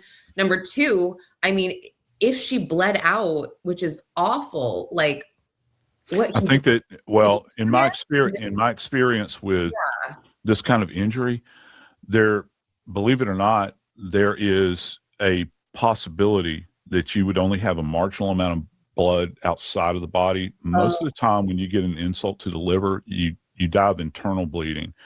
So, when immediately after this happened, and, God rest her soul, when Celeste died, her abdomen would have been filled with blood because of this insult to the liver. Because like I said, it's so vascular. That's why, like, and over the course of my career, I've worked a lot of fatal liver injuries, and they involve gunshot wounds, stab wounds, motor vehicle accidents, or big blunt force trauma. I've had people that have been kicked in the liver, and forensic pathologists don't refer to it as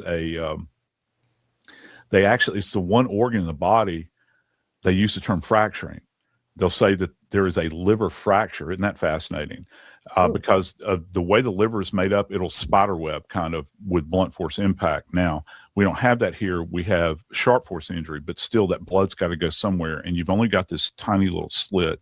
Let's just say that she's laying on her back, and in the immediate, that blood seeps into the abdomen, and you would have it there, and then her little body was manipulated so much, it's being migrated around, and by the way, dismemberment takes place.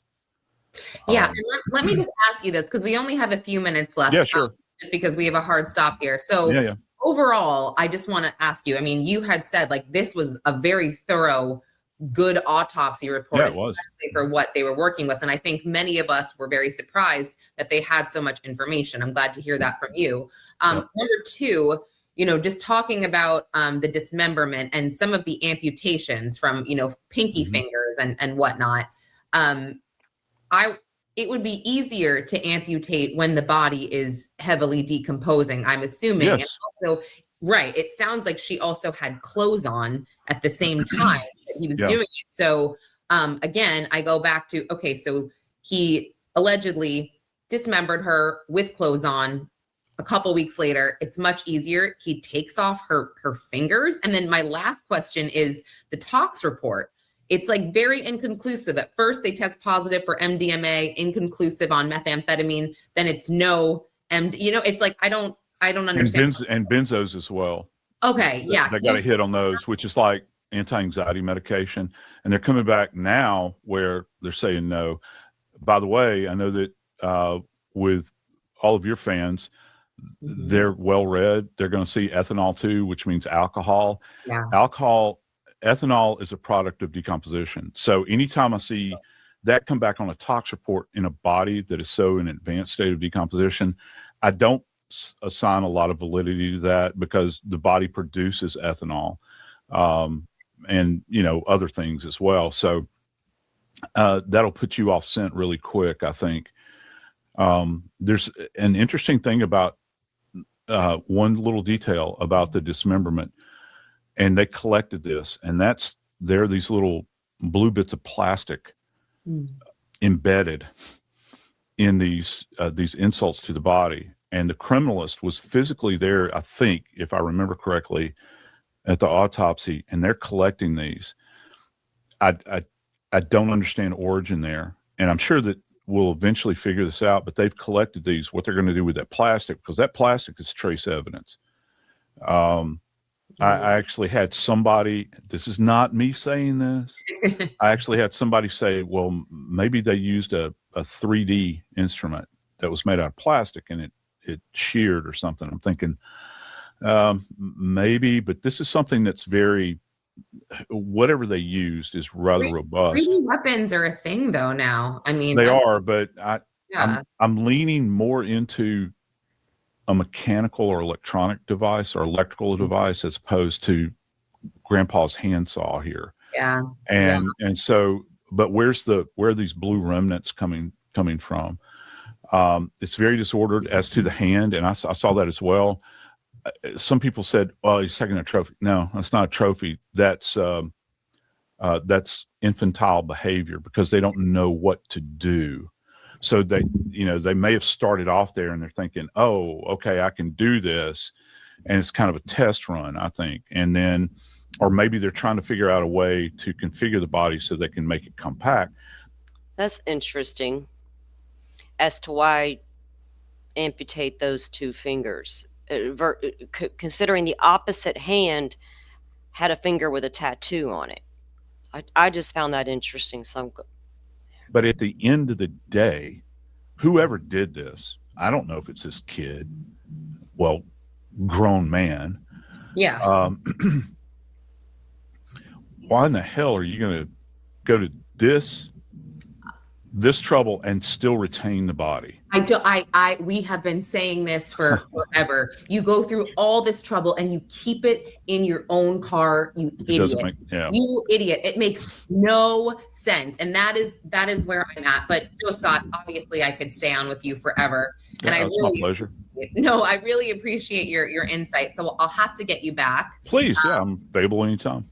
Okay, well, you're available. I mean, you're so busy that I feel guilty, like always bothering you. But okay. No, it's not. Okay, good. Well, thank you so much again. Oh my gosh, this poor girl. This it's horrible. Yeah, horrible. Yeah. And the drugs in her poor little system, and she's so young. I mean, like he had access to Anyway. Okay, so that was their conversation. Let me get my screen back up here. All right.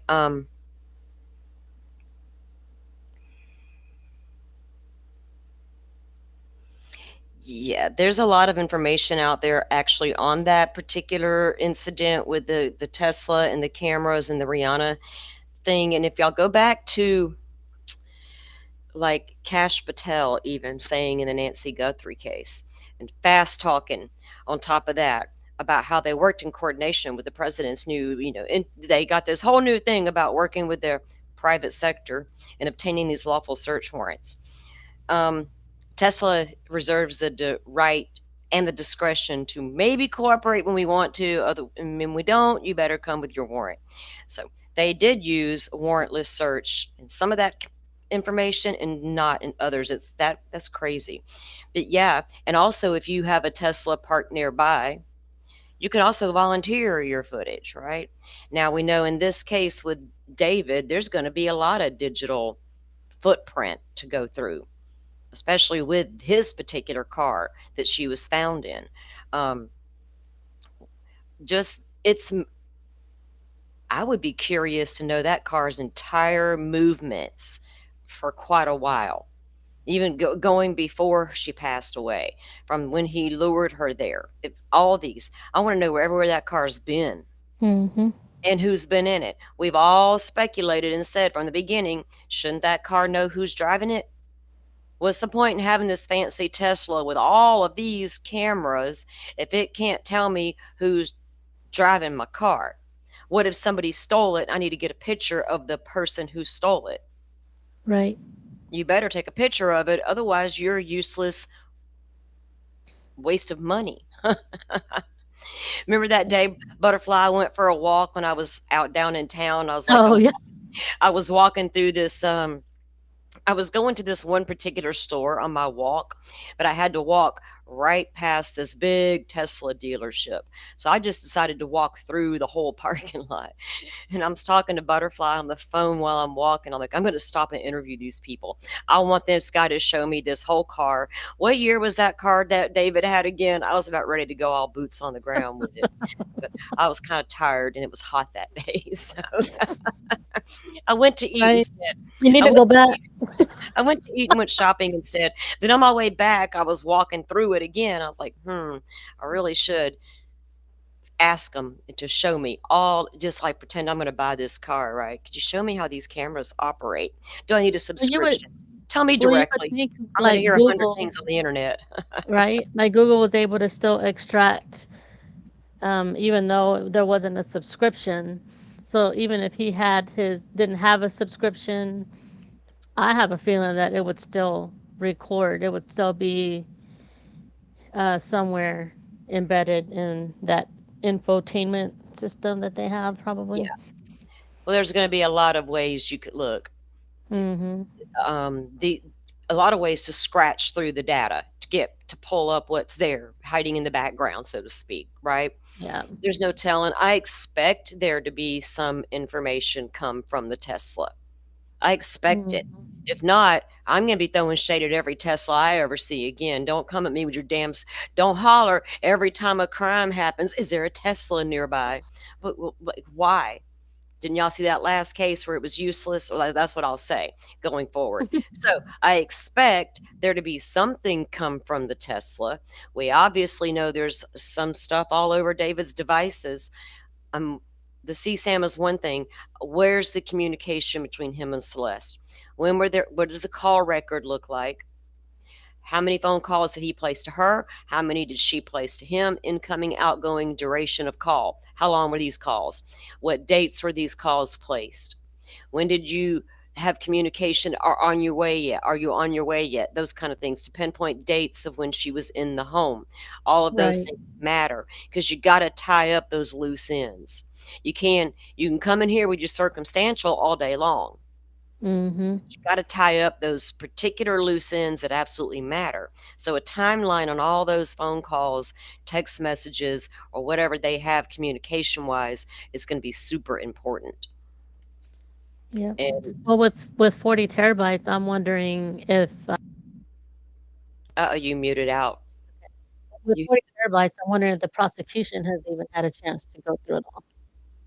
Well, probably a lot of it. Yeah, they've had a lot of this information for a long time. right? Even when the grand jury process was happening, when they were Mhm. we were told they initially had a grand jury impaneled, but they couldn't get there for whatever reason. There were already information being sought then on the car, and like they said, some of the search warrants haven't even returned to return yet, but a lot of them Mhm. had. So they've been looking at this stuff for a while. The thing is, a lot of that may not even be usable. It Mhm. won't be exculpatory, and it won't be, like, damaging either. It's just gonna be like, say, for instance, we got 6 His hours of music, random think camera yeah. footage with no movement, right? The car's just sitting there, kinda like hours and hours of Idaho 4 from the neighbors just looking out at the nothing's happening for a couple hours, and then boom, all of a sudden, there's people everywhere. So, some of it won't even be relevant, but you don't never know until you watch it, right? Yeah. You don't ever know when you might see that one thing that you're like, "Wait a minute, Exactly. what is that?" Embedded with something else you didn't expect. Yeah. Well, even Happens. okay, what if you're watching 6 hours of Tesla footage and this car's just sitting there, and all of a sudden somebody gets in? You're Mhm. like, "Whoa, where did that," in the middle of your 6-hour footage that you thought may not even be relevant at that Right. point. It still has to get reviewed for someone to make a determination. So, Mhm. maybe they should change the rules on what speedy trial means. Right. If we're gonna go on and on and on about terabytes, then maybe they should rethink the time constraints on a speedy trial and solve the problem so we don't have to spend hours upon hours discussing that one topic. Do y'all know what I mean? Like some of Yeah. that stuff is like, whatever. Yeah. That's Yeah, a it's I saw, yeah, Dolphin, his cloud data alone 10, everybody's is like that, everybody's got lots and lots and lots and lots of data. How many Mhm. devices do y'all have individually? How many do y'all have, right? Do you have a computer? You got your telephone, you got your laptops, you got your iPads, you got how many of you do y'all own personally, right? You could Mhm. own 5. You got a lot of Right. terabytes. You got lots of terabytes, my friend. So it's standard. If you come to a case comes and they're like, "We have 0 data." You're like, "That Hmm. person lived in a That's hole." fishy, right? Right? They're like, "That's kinda, like, weird, like Koberger and his 18 contacts, that's not normal," you know? Yeah. People are, like, Yep. freaking out now. Now we got no data. That's as bad as too much data. Right. Can we launch an investigation as to why we have all these terabytes? Can can we do that? That seems to Yep. be the bigger concern these days. The blue remnants. Yeah, I that don't know has what me, I don't know. let me ask you this, so that Rachel Well, and he said Forrest embedded. That's what has me. well, embedded meaning, like, from In the from tissue. no, well, I know what embedded means. I'm trying to figure out how it got Right. embedded, okay, and Exactly. I'm thinking, I'm moving beyond how many fucking terabytes I gotta look at in a minute. I'm thinking about other stuff. Um, was she laying on a blue tarp? You know what I mean? To be Mhm. dismembered, and as that's occurring, that's how the blue pieces ended up. I don't know. I haven't Mhm. put too much thought into that yet other than that part. I don't know what everybody else is thinking on that part yet. I know that is what you guys were talking about in the Discord last night, And yeah, right? because that was just like the initial reading, but then like, Right. you start thinking about it. So I don't know yet. Right. Now, I was wondering if you guys had thought any more about it since, wondering outside of wondering what's up with these blue pieces, right? And I thought, well, what would cause that? How would that occur? Why? Well, why would it occur? Right? Mhm. Everybody's got the guy at the door at Nancy Guthrie's is taking in a tarp. And I'm like, if y'all say so, I'm not convinced. But here, it makes Right. sense to lay her on a tarp to do what he was gonna do, but I don't know if that's the cause of it yet. I don't Right. know. Um, let's see. Yeah, agreed, Dolphin. Like what type of plastic? And then if the purpose of a tarp is to like not get anything anywhere, you'd be cutting holes through the tarp. So that would defeat the purpose of having a tarp. I Like don't, yeah, leakage and you know what I mean? versus like to cover it up to stop blood spatter. Right. Well, it's Well, still going to underneath. cut down. Well, even if you did that, if he wrapped a tarp over, it's still going to cut down on splatter. Yeah, it's going to cut a hole in your tarp, but it's still going to.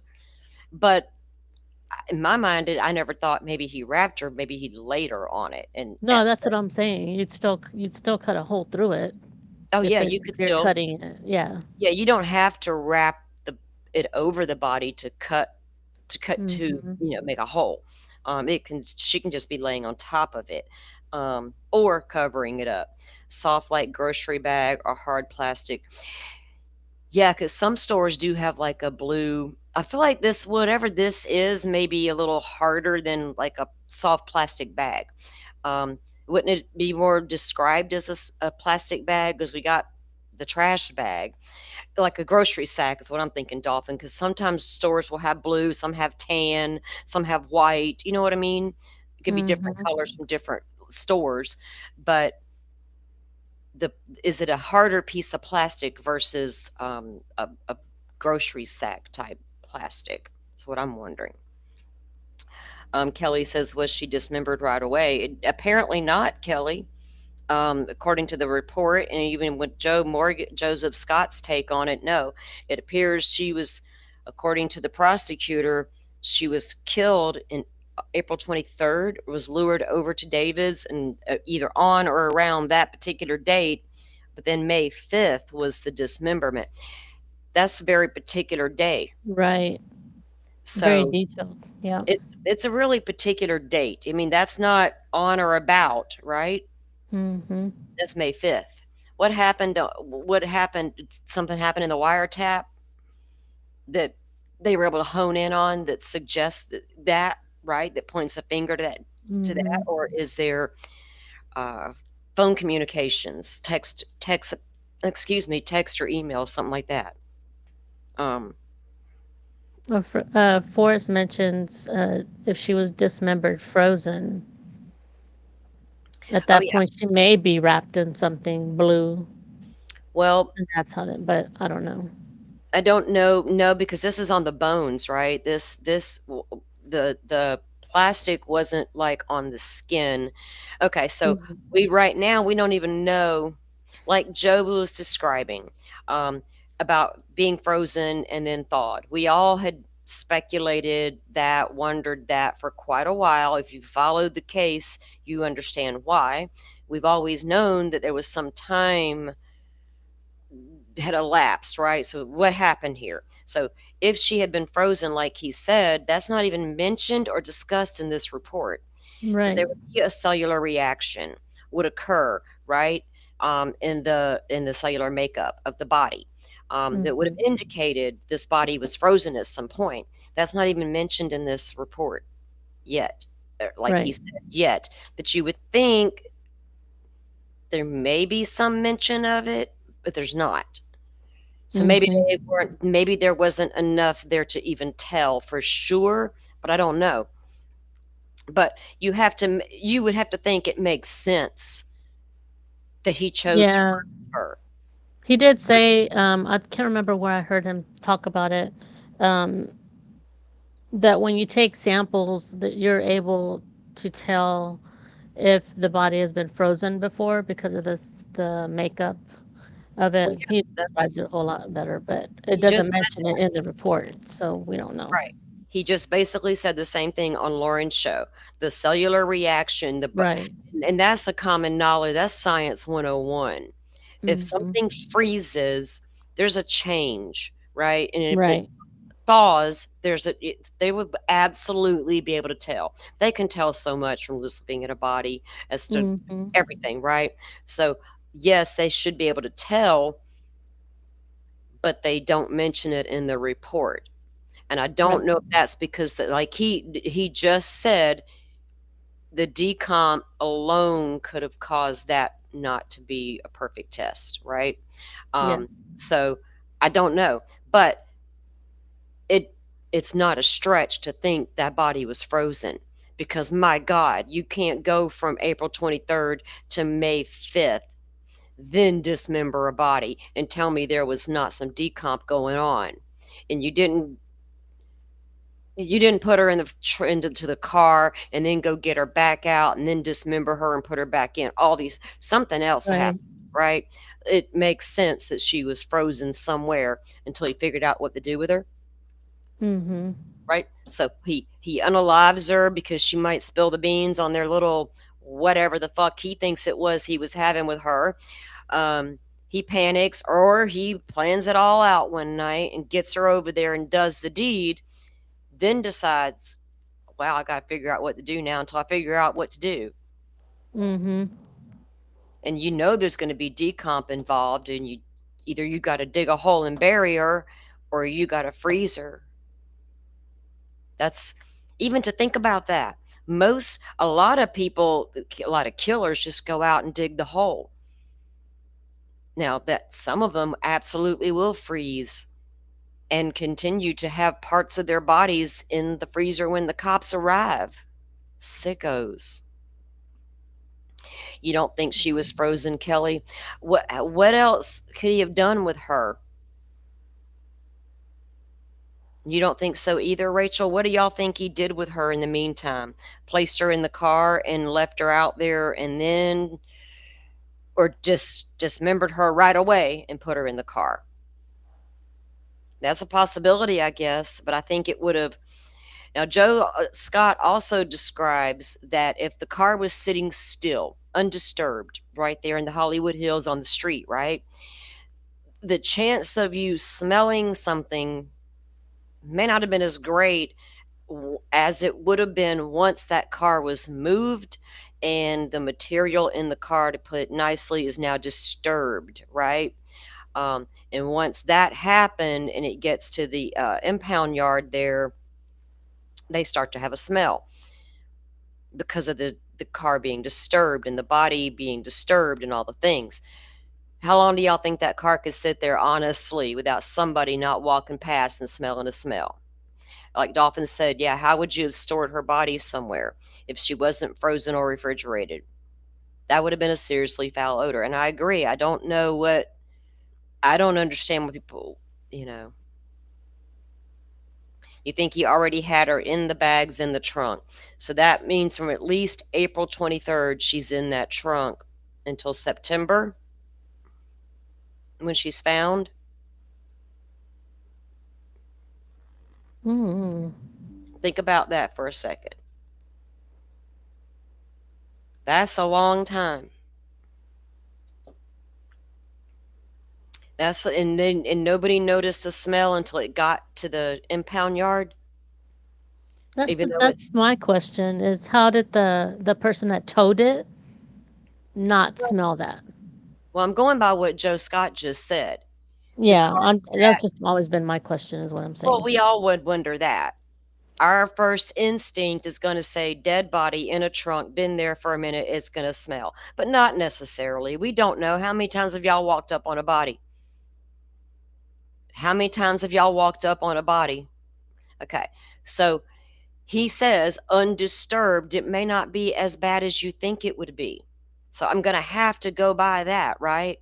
He may be right about that. He's got more experience than I do with that. Now, I've been up in the woods on the back of my daddy's truck, and we're riding through, and oh boy, not far down that road, there's a dead animal in the woods somewhere. You absolutely know it. You cannot, there's no way to get around it. You know that smell, and you will never forget it, and you run the other direction because you can't get away from that shit. Why wouldn't it smell sitting there in that damn road, right? But according to Joe Scott, it may not be that bad until that car was disturbed. But if you sit there from April till September, I think it's going to start to smell without being disturbed, just from the amount of time it sat there. Yep. Well, the car wasn't always sitting right outside of David's house, remember? It got moved. Yeah, it got moved. So it was sitting nearby. What if it did start to smell and they knew it, or he knew it, and he's like, I better move it a little further away from the house now. Who moved it that day? This fancy car with all of its fancy cameras, subscription or not. Can it tell me who moved that car? According to Right. Steve Fisher, yes, it can. Steve Fisher claims he knows who moved the car that day. Um,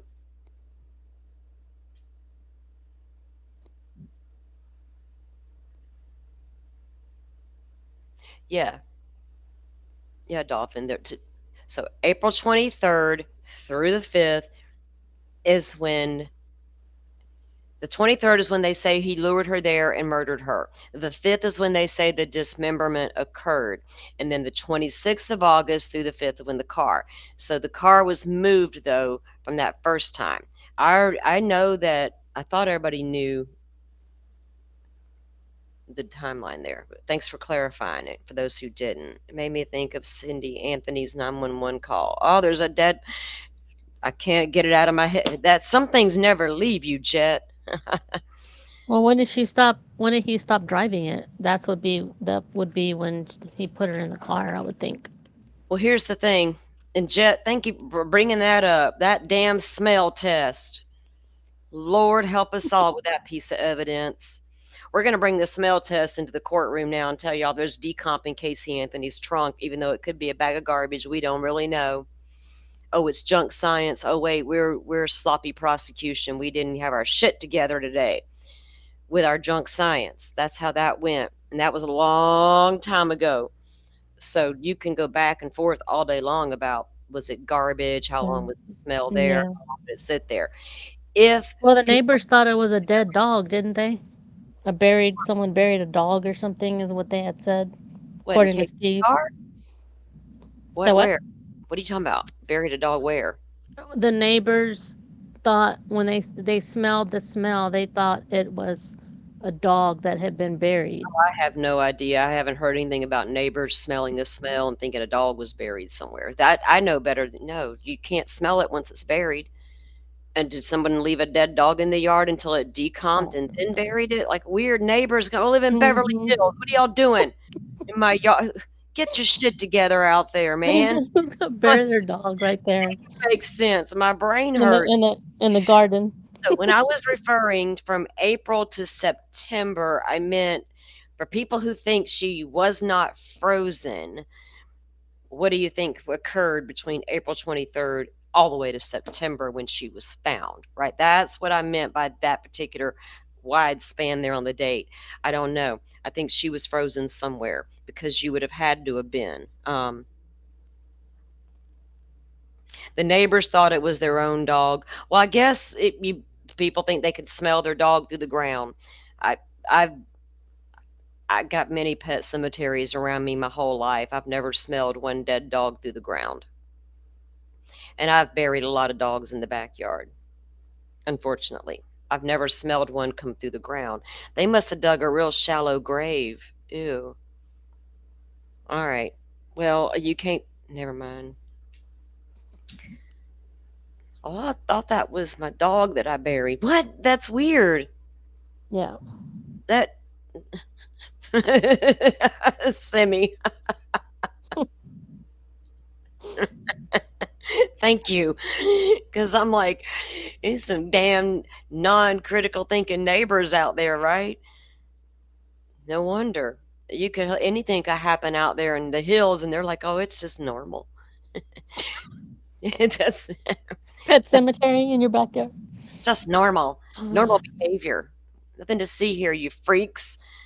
Get on board the crazy train, you freaks. So you're like, no, LA, stop it. Okay.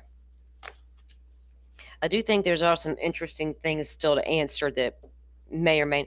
I'd have to go back and look at some of Steve's old reports and anything he mentioned about a blue item, right, that he found in that home that police may or may not have left in there. Now, we know, and people are like, well, why didn't the police take the incinerator and the chainsaw? I don't know, maybe because they were new and unused. Like they didn't have trace evidence all over them. There was not a burned body in the incinerator cage. There wasn't evidence on the chainsaw. It had never been used, so it's not really evidence. It could have been in a lot of people's eyes, you know what I mean? But Mm-hmm. wasn't used in the commission of the crime. We don't like to Like an unopened box, maybe. we don't ignore shit. Don't ignore the stuff, y'all, because when you start ignoring the stuff, bad things happen. Mm-hmm. Don't let the bad things happen. What in the world? Okay, I'm going to pull up the report. All the details do matter, Doug. And we can get lost in the weeds so quickly with some of these cases discussing what I feel are just mute subjects sometimes. It's like sometimes, la, la, la, la, la, and it's like, now can we get to the important stuff? You know what I mean? It's like, oh, Mm-hmm. sometimes it's frustrating. Um,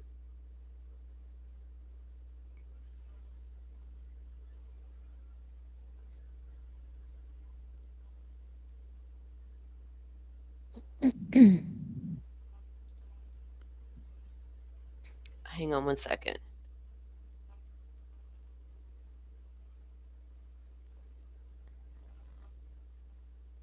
California, out in San Bernardino County, deputies say a hiker found what appeared to be an adult human skull in a remote desert area near Adobe Road and Baseline Road in 29 Palms on April 22nd.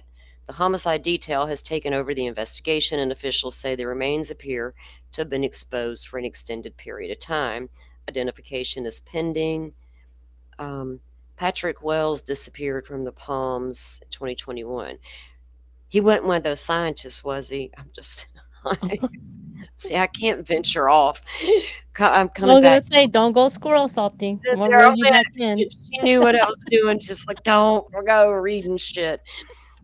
You already got a stack of review over here. Yeah, we got the autopsy. Oh, come on. Let me pull this. Okay, yeah, I'm back.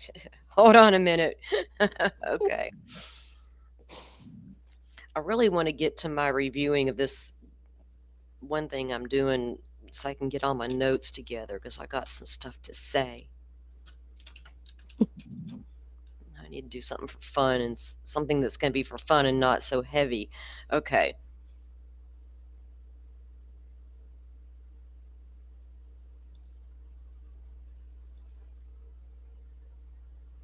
All right, let me get everything set up here where I can see properly.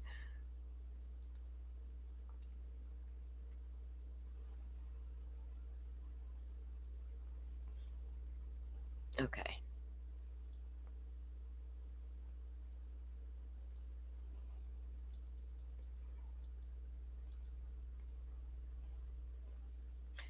Oh, the screen up there would be quite nice.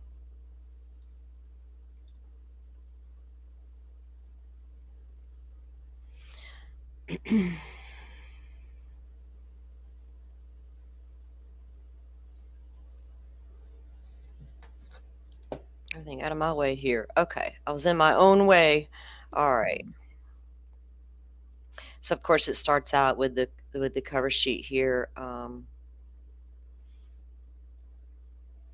The death investigation summary for Celeste Abigail Rivas Hernandez. Date of injury unknown. So that, that's the coroner's take on it. They have no way to pinpoint the actual date from their part of the investigation. Right. Place of injury unknown because they don't know where it occurred. They know it did not occur in the frunk, right? Mm-hmm.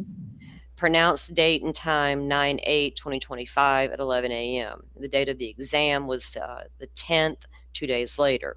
The medical examiner investigator was Karen Tapie, deputy medical examiner Ansel Nam. And then there's Dr. Grant is a supervisor, deputy medical examiner, and then forensic technician is Daniel Garcia. Cause of death, A, multiple penetrating injuries, manner of death, homicide, how the injury occurred with object. objects. That's non-descriptive, right? It's not. It's just says with objects. I found that interesting right off the gate. Right out of the gate with that. Instead of because a lot of times with knife attacks, they'll like sharp and the way they describe them is very different. So with objects, sharp force and all that. So they do describe it more in the details here. Now, this was the medical report summary, and it showed there was postmortem changes, obviously. 2 penetrating wounds of the torso, the right abdomen with the injury to the liver, and the left chest with penetrating of underlying space. Now that, like he was speaking of earlier, that went between the ribs, right? It appeared that she was stabbed twice. The dismemberment is completely different. So the stabbing. I remember you saying yesterday you were waiting to see if that was going to be something. Yeah, how you could tell where she had been stabbed at versus just dismembered. Yeah. So we have the right abdomen with the injury to her liver as one, and then the left chest that went through the ribs there. Other findings: bilateral dismemberment of her upper and lower extremities. Multiple additional skin defects were interesting to me because I don't know what they mean yet. I don't know what it means yet, and I'll explain as we get through. Doug says blue particles could be consistent with the Avanti blades widely sold at places like Home Depot. DeWalt is yellow. Do you mean like the composition of the paint, Will? Not like a box cutter, but we have to look that up and show people exactly what you're talking about there. But it could have come off the cutting device, right? Is that what you're talking about? Because I can agree with that. Oh, 1 second, guys.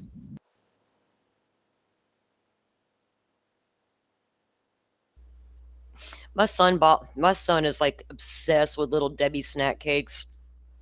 He has been his whole life. I am not. Y'all, he done found candles. And this Really? this is Little Debbie honey buns. Oh man, how'd it smell? Smells good, but I don't care for candles that smell like food. You know why? They make me hungry. It's like, give me a nice, I want a calming I scent. was in your barbecue candle. I do not. I will stay hungry. But yeah, I lit it earlier. I was like, I'll try this. I'm like, oh my God, now I'm like, yeah, hungry. Okay. So yeah, I can't. Even during Christmas holidays, do not send me. He'll bring home that apple cinnamon stuff. I'm like, dude, you're gonna make me want to eat constantly. It just smells like food, and there's not any in the kitchen, and that's a trick. I'm into the calming smells. All right. That just gets me hungry. But the additional skin, all right, so additional skin defects, they're going to talk about that in the report. Now, like Joe Scott described with the amputation of the 2 fingers, right? I was like, why those 2 fingers and why that hand when the other hand literally had a finger with a tattoo? So you weren't trying to cover up identification, right? Like Rex Sherman would cut their tattoos off and dismember to try to hide their identification. That's not what he was doing here. But then Joe's like, and I was like, why? He's like, well, was that practice, not for lack of a better term? Or was he going to start there and changed his mind? Or how does this feel? Let me start here. That kind of thing. Were these additional skin defects related to all of that, or was he causing these defects on purpose, or did she cause them in the past? Do y'all know what I'm like cutting? Reports that she had a tattoo of his name on that finger. He had 2 fingers he cut off though. So there was reports that she had like her. I don't know that it's been verified, but did she have a tattoo on the finger? I know for a fact she had the tattoo, but I Well, don't it could have been hard to cut just that one finger, maybe. So he just cut it from that angle, maybe. I don't know. I don't know why. Okay, if you're gonna try to cut off one finger on one hand because it's got your name on it, maybe you should also cut off the other one with your matching tattoo. See what I'm saying? I don't think it was done to hide an identity or to hide something. He Um, just didn't want his name on her, maybe. I don't know if it's that or if I agree with Joseph Scott Morgan. Yeah. I don't know what the fuck I'm doing. I'm going to test the waters. Oh, that feels weird. I don't know. Or, because in my opinion, if you're going to go to the great length of cutting off the name, why not cut off the tattoo as well? If that's the thought process. Now he's a sloppy ass kid, so it could have very well been just that. Oh, bitch, you're not gonna have my name anymore. You know that weird, childish, immature stuff. Absolutely could be that. Yeah. But do I got an immature killer or do I have a mastermind manipulator over here? Or do I got a mixture of the two? Both. Thank you. Because a lot of times it feels like that's the case in people's minds. One minute you're a dumb criminal, but tomorrow you may be called the smart criminal. Well, how come you just can't be a mix of the both? Like most people. You're a little dumb and you're a little smart. You're not one or the other 100%. Trust me. You're a little both. You're a little bit of both. Your dumb and my dumb may be quite different. Your smart and my smart may be quite different. But I'm gonna one up you and you gonna one up me. Okay. I'm sorry. We get into some crazy society, and humanity never ceases to amaze me with this shit that appears to be important. So they also talk about the tox report too. And when he mentioned those benzos earlier and mentioning the anxiety medicine, the biggest benzo that people love to take for anxiety is Xanax. That's your number one benzo in the United States of America. Klonopin be your number two. Both easy to get, both loved by Hollywood stars, and both handed out like fucking candy. Yep. We have dealers to the stars. Remember that ketamine queen? Mm-hmm. Mm. Well, Steve said there was a bunch of prescription bottles, so I'm wondering what they were. Oh, them LA doctors will write you one. Just walk in here and write me. You gonna pay me? Hold on, what you need today on your script, baby? You need me to diagnose you with something so I can give you a script for all that anxiety Hollywood's caused you? Yep. Okay. What in the fact that you're a working single mom or a couple struggling to pay the bills even though you both work? You're just a movie star and you got, okay, here's your pill. Okay, fucking shit. All right. Per the medical examiner investigators report, this 15-year-old female, Celeste Abigail Hernandez, was found dismembered in a state of decomp inside of a car trunk on September 8th and was pronounced dead at the scene. The autopsy exam was limited by extensive postpartum changes. There are 2 penetrating wounds to the torso with smooth edges. So that's not like a serrated edge, right? Right. Like your steak knife at dinner, it's got this Mm-hmm. serrated edge versus your very smooth. Yeah, y'all get the drift there. The wound on the upper abdomen penetrates the liver, and the wound on the left chest penetrates one of the left intercostal spaces with disruption of the adjacent ribs, cortical surfaces. The left lung appears to be intact, which did not puncture her lung.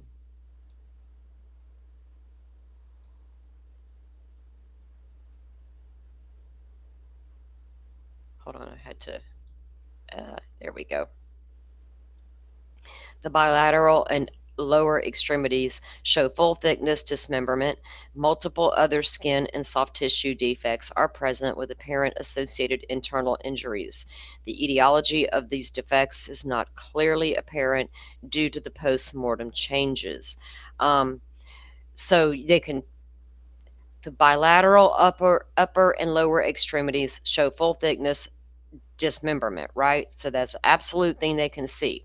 But multiple other skin and soft tissue defects are present, and they do not appear to be associated with internal injuries. And it is not clearly apparent they were due to the postmortem changes. So something else caused the multiple other skin and soft tissue defects. Not full on stabbings. Right. Those aren't full on stabbings, full on cuts. They're there's skin and soft tissue defects. You can only you use your imagination, like a good scratch. Is that what we're doing here? Or was he causing that, or was there did she ever self-harm? Do y'all know what I mean? There's a lot of young people into that. He could have been the one into that for himself and then was doing that. I don't know what caused that. Was that just him being a psychopath with a knife in his hand that day and inflicting torture type shit? What's going on with that? Valium and clotidine. Yeah, those are also.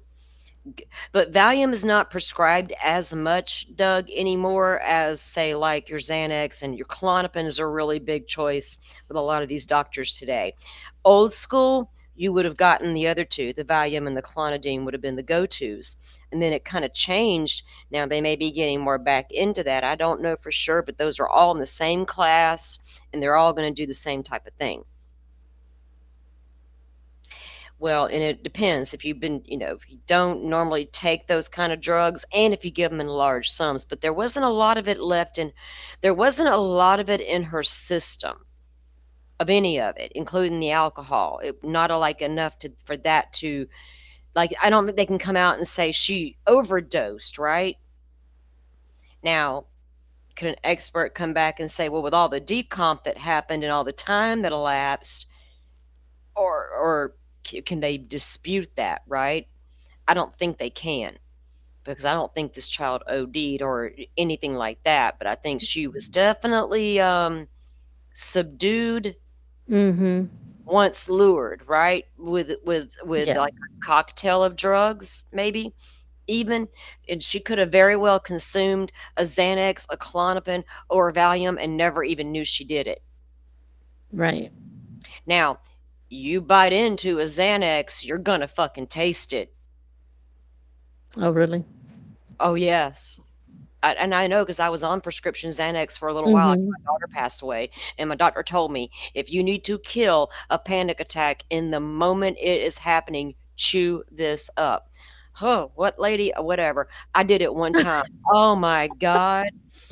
I thought I was going to die, so I did that, what she recommended. Then I thought I was going to die because I chewed it up. I was like, oh, fuck this shit. I got to find something else. Then you got to take another one for that panic attack. Yes, to get over that nasty taste. That was wild. I'm like, no. But it hits you instantly, right? Right. It's a difference. You don't have to wait for it to get into your system. It's like almost instant, and it absolutely does its job. But you could still ingest it without knowing it. There are ways. And then who's to say she didn't take something voluntarily? I can't take that off the table. I know she was a child, y'all, and none of it's right, but it is what it is. But she was out on the streets hanging with people. And she ran with the wrong crowd. That was obvious. Yeah, there are a lot of kids do that. A lot of kids try things. Are we gonna pretend they don't? I can't. That's like being that parent that says, no, never, not my child. Don't do that to yourself. Be honest. It could happen. So she could have consumed some of it willingly and then the rest unwillingly. It could have been done a lot of different ways. But I think would be all be an effort to get her to be subdued. You know what I mean? So he could Because if you're going to attack her with a knife to kill her, you don't want her to be able to fight back. Right. She was feisty little thing, right? I Mm-hmm. don't think she would have seen old David coming at her with a knife and stood there and took it, No, which, I don't see her not fighting either. no, not at all. Okay, so post-mortem toxicology performed on liver tissue shows the presence of low level of ethanol, which may be due to postpartum changes or ingestion. Postpartum changes we've seen that happen in other cases where it's produced ethanol. It does not appear to be contributory to the cause of death, meaning alcohol didn't cause her death, or they don't believe it contributed to her death. So no accidental alcohol poisoning, no accidental drug overdose. Mm-hmm. Given the history and circumstances as currently known by me in the setting of the findings by examination, ancillary studies, and in the absence of other definitive causes of death, the cause of death is multiple penetrating injuries. The manner of death is classified as a homicide. And this just goes into her identification, of course, with her name and sex. And this goes into the different categories: prior, postpartum, Mortem. postmortem procedures. Okay, external exam. Hispanic female, 71 pounds, 62 inches in height. Body mass was what, 12.9. Other extremities, it says see evidence of traumatic injury, which is further down. Skin, other findings, evidence of traumatic injury, and that's also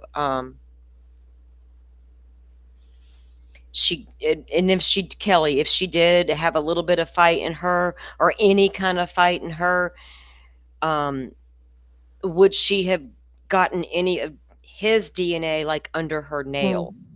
Right. And with the amount of time she was in the frunk and the decomp and all of that, were they able to get anything from nail clippings or from anything off of her body at all to like that, right? Mm-hmm. Yep. Exactly, Rachel. That video from the neighbor did show us her little spunky personality, and she was going to fight back, right? There ain't no way. She was already threatening this guy, apparently. That's what started the whole thing. That is what it's looking like right now. Not saying she did anything to cause this. She didn't. Right. He's getting ready to go on tour. She's not going with him. Mm-hmm. She wants to go. If you don't take me, I'm gonna talk. I'm going to expose you. Mm-hmm. We're not going to have that, little girl. Is that what happened here? Right? So fucking sad. It says that she had no scars. Tattoos. She had present, right finger, and then the second medial description had that shh. Remember that because they had for those of you who don't know, they both had the matching tattoo, right, with the SH on it. Okay. And it's apparently a very popular tattoo for people to have. What's her name? Had one too, right? A singer, a lady, whatever that lady's name is. Rihanna, yeah.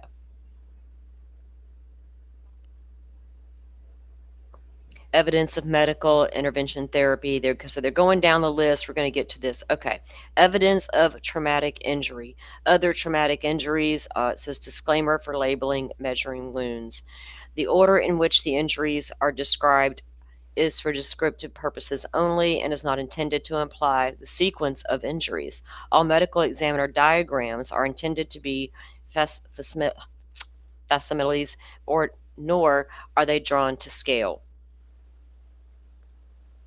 All right, so they're going to go into the skin defect.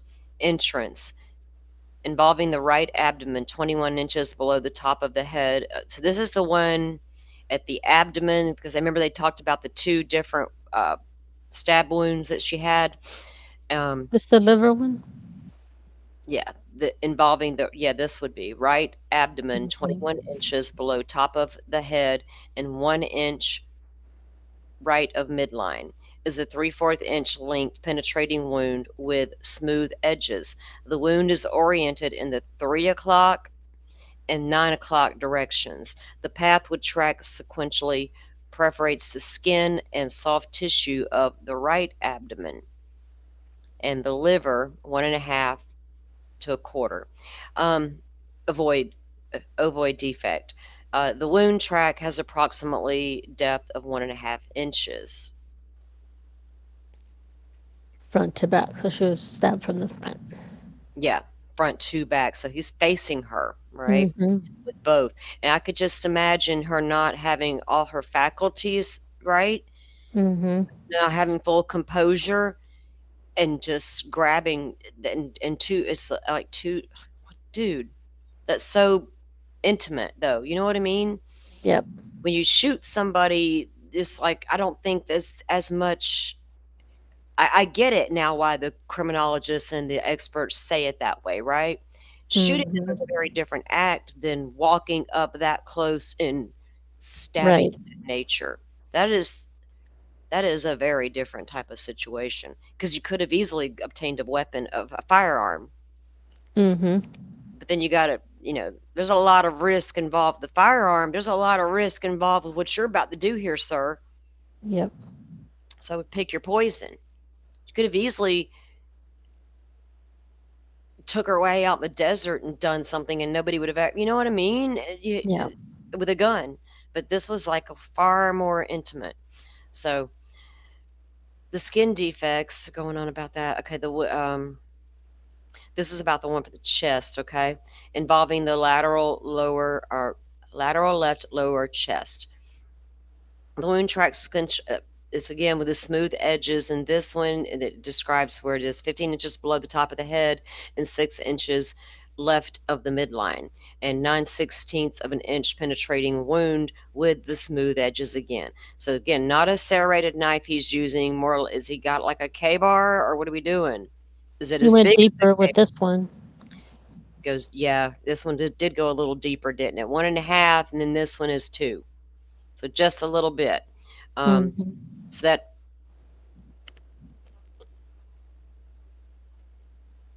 and they don't know which one came first, right? Mm-mm. So thinking which, yeah, okay. I had to stop, and sometimes I do put my head right in the middle of what a killer would be doing in the moment. I'm trying to figure it out, what's going on in this room. Like the cops need to do when they walk in, they're looking for blood spatter. Where the fuck were they standing when this happened, right? Um, So the first stab that one of them is a 1.5 inches deep, and the other one is 2 inches deep, and the 2 inch one is to the chest, uh, left to right. See the other one, butterfly, was front to back. This one's left to right. Hmm. So did she move? Or did he stab and cut, or did she move? Slight. Yeah. You know what I mean? She just Hmm. not like ran, but turned maybe to try to avoid. Yeah. Sad. So the ahead. first one to the liver, Mm-hmm. would that been have been like immediate of her not being able to move anymore, or I I doubt it. I like mean, would she have been it able to would have really affected her, right? But like, you mean right? die instantly, or die Yeah. shortly after like bleeding because you're going to bleed out a Hmm. lot from an internal injury now. Because that liver, man, when you mess up that liver, the Like how re- much would she have been able to fight after? not So much. would the other one have been first, and then maybe that one second? I don't know. I'm just It trying to could have think been. of. So if you're going to go up to her and you're going to you're going up to her, it's hard to say if he would have went liver first or the chest area. Did he think? I'm thinking maybe walk straight up into the liver area, maybe. Either way, it wouldn't have been Yeah. so instant. And I don't think this child full on fought back. Like, don't get me wrong. We're not Right. talking boxing ring I'm talking slap, throw my arms up, a defensive wound. Mm-hmm. If Celeste had nails of any kind, the girls today like to have their long nails. Um, the slightest scratch across the face could have done something, and it doesn't take a ton of, of energy Right. to do that. You know what I'm saying? So Mm-hmm. it all happens so fast in these situations. Slap, slap, slap, boom, somebody's down. That fast Right. is how things happen. So I don't think anything happened instantly and enough to the point where she couldn't at least get a good slap in or a good scratch. But Mm-hmm. I don't think it took her down instantly, though. Yeah. I think it took a minute. You've seen people can become severely injured and then move around for quite a while. The adrenaline. Yeah. Well, the body just does weird things like that. I'll never forget that one case on Forensic Files that I watched where the man was shot in the head by an Mm-hmm. intruder. And what they couldn't figure out when they figured out something happened at that house and they get there, they could not figure out how this man who was shot in the head in his bed and is still in his bed, how all his blood is outside of that house. But it came out what had happened was he literally got up out of bed, walked out to get his newspaper, and walked back in that house doing his normal routine. Because his Wow. brain was you know what I mean? Because his brain, he That's wasn't crazy. dead. Right. And it was, I was like, I remember I was sitting there watching it with my mouth open, going, dude, what? That's After all crazy. And head wounds do bleed a lot too. So. yeah, there can be a lot of blood in your body. Like, Mm-hmm. the body can react for a while, but it Right. depends on the type of wound, how quickly Mm-hmm. the person bled out, things, and where the wound occurred. Of course, Yeah. a heart stab is going to be much different than a Yeah. liver or a pancreas. You know what I mean? Your Yeah. kidney or your stomach, even. It's not going to be instant. This also, the adjacent ribs show disruption of the cortical bone, and that cortical bone is wraps around the actual bones, right? The Mm-hmm. 80% of our body is made up of that, and it's mostly found in the long bones in the body. But the cortical bone describes the protective bone layer around the actual bone, if that makes sense. Mm-hmm. So do you have nicks in that cortical bone instead of full on stabs, or are you stabbing? What's going on there with all of that weirdness? Or what Moving it around. is she running and he's stabbing at her, or is he inflicting this shit on purpose Mm. to her body? Because Yeah. that's one of the two. That's what I'm trying to figure out. I mean, they're Yeah. there, obviously. How they got there is what I want to know. Yeah. She was she self mutilating in some way? Are you chasing this child around, stabbing at her, or are you doing all this to her on purpose once you got her subdued? Because that's fucking sick. That's even next level now. Now you're moving into Mhm. Rex Sherman, I'm going to mutilate you, torture you kind of shit. Right. Uh, Well, before you move on, I have to drop down. But thank you for having me up. I'll be in chat though. how were you going to go? Can I run to the restroom real quick while you're still Yeah, up sure. here? Have you chat with the peoples for a minute? I will. Y'all chat with her for 1 second. Let me take a quick break and I'll be right back and then we'll finish our read. But thank you for coming up and joining me. I appreciate Thank you. you for having me. All right, I'll be right back, guys. Okay.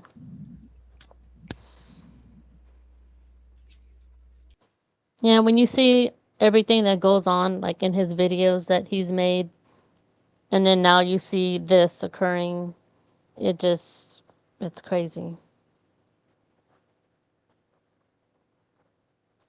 Like he's okay with that level of violence.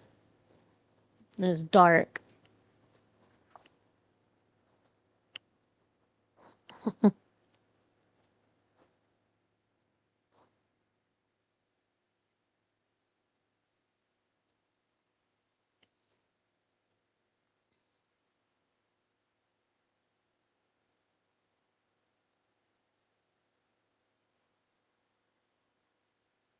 I agreed, Rachel. Very sick.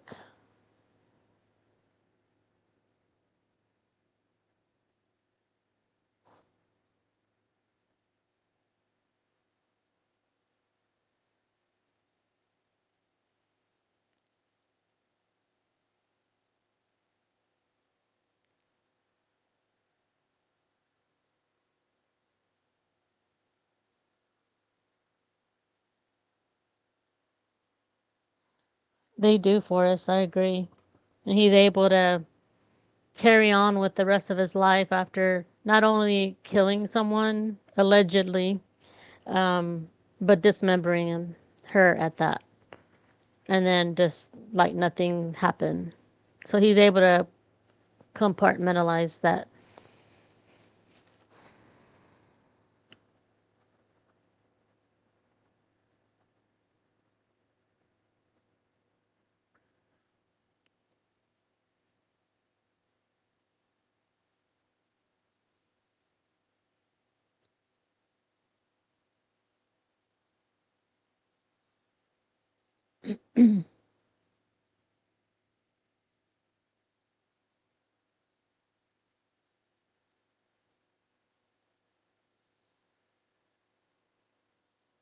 Okay. Thank you, ma'am. You're welcome. Thank you. Thank you.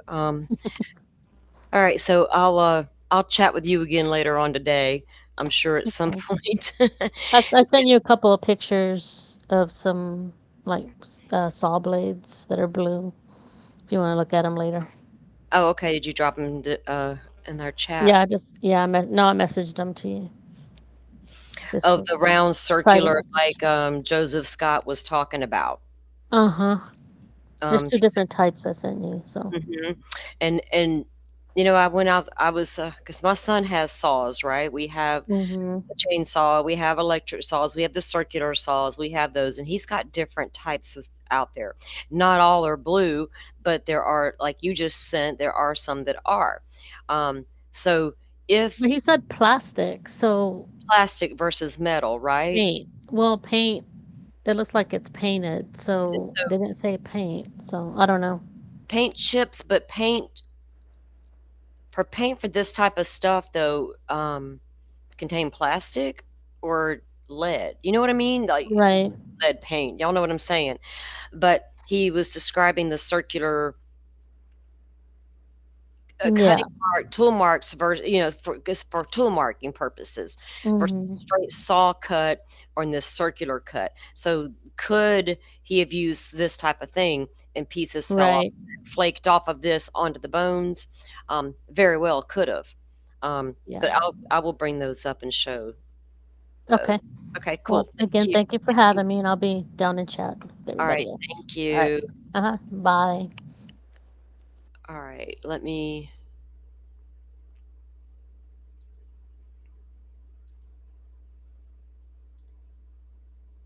Okay.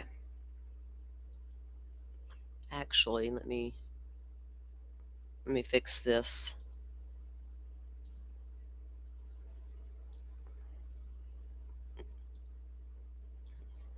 It's not wanting me to.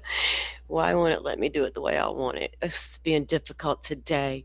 All right, got a mind of its own back here. Okay, so we were on this part here.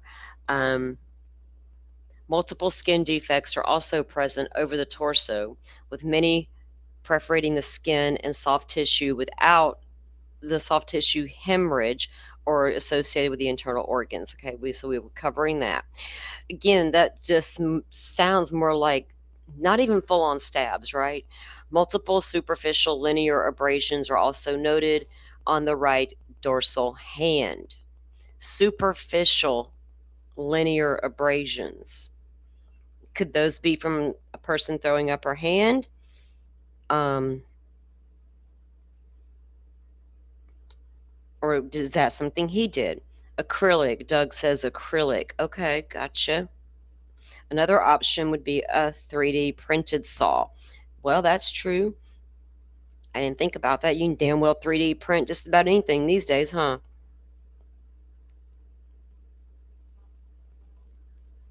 I wonder what he did with his dismembering tools. Are they out in Santa Barbara somewhere?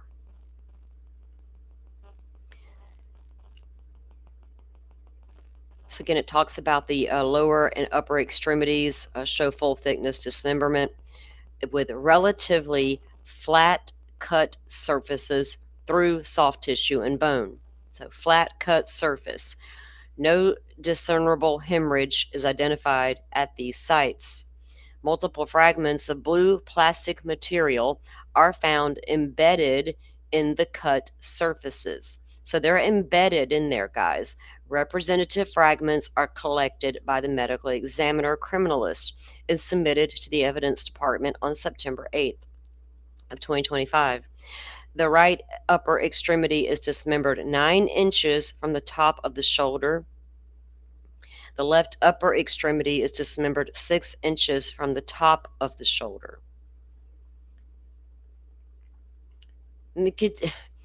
Are people thinking while they're doing this to somebody? You can't, or did they not thinking to themselves, you are a sick bastard, self, you are sick? Or they don't even give it a thought. They just got a mission. Ew. The left, fourth, and fifth fingers are amputated. So did he purposefully remove both, or was one just part of the deal because I got to get rid of the other one? As Butterfly was suggesting, the angle cut both. Who knows what this guy was thinking? Was Joseph Scott's theory correct? Do I start here? Oh no, who knows? Kelly says if it goes to trial, there will be so many questions. It will be. There's a lot of always the unanswered, right? The how, and the when, and what did you do with everything? And how do you form a defense for something like this? Temporary insanity. The right lower extremity is dismembered in two places. One site is 12 inches from the top of the leg, and the other is 10 inches from the bottom of the heel. The left lower extremity is dismembered in two places. One side is 9 inches from the top of the leg, and the other 15 inches from the bottom of the heel.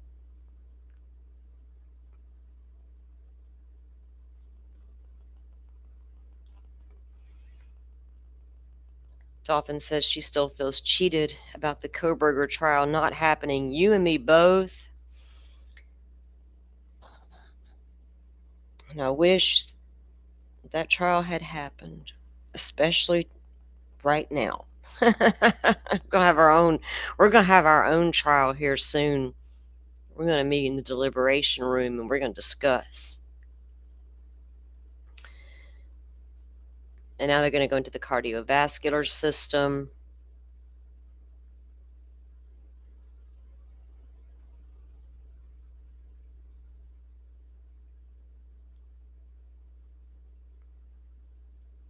And the respiratory system. Absent of lesions, unobstructed.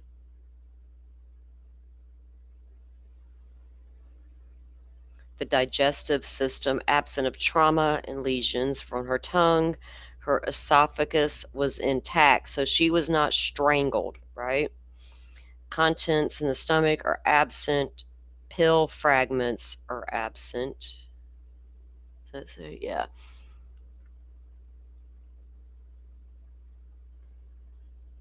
Now, her liver has the evidence of traumatic injury, and that goes into the weight of her liver as well as 225. Let me go on down here into more stuff. Okay.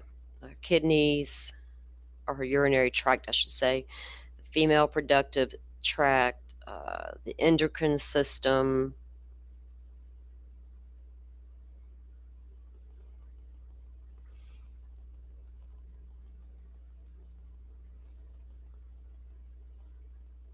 That go into the head and the central nervous system. Of course, they're going to note there were severe post-mortem changes occurring, which we would expect.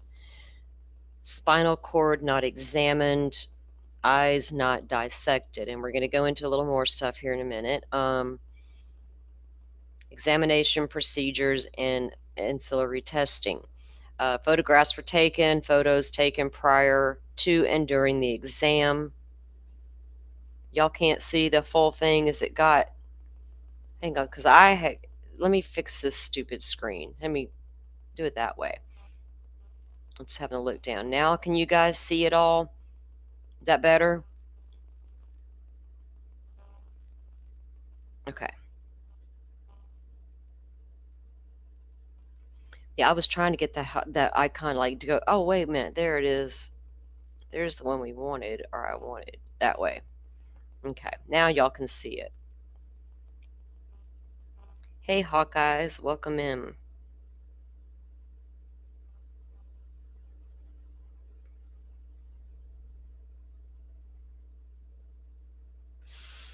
Yeah, and remember at the top of the show when we were reviewing Lauren Conlon, they were talking about how this is a small courthouse they were in earlier with like 80 people, and most of it was press in the room, and they're already saying no cameras for the prelim because of the CSAM. So I don't know what we're going to get out of this case going forward. Honestly, I don't know what to make of it.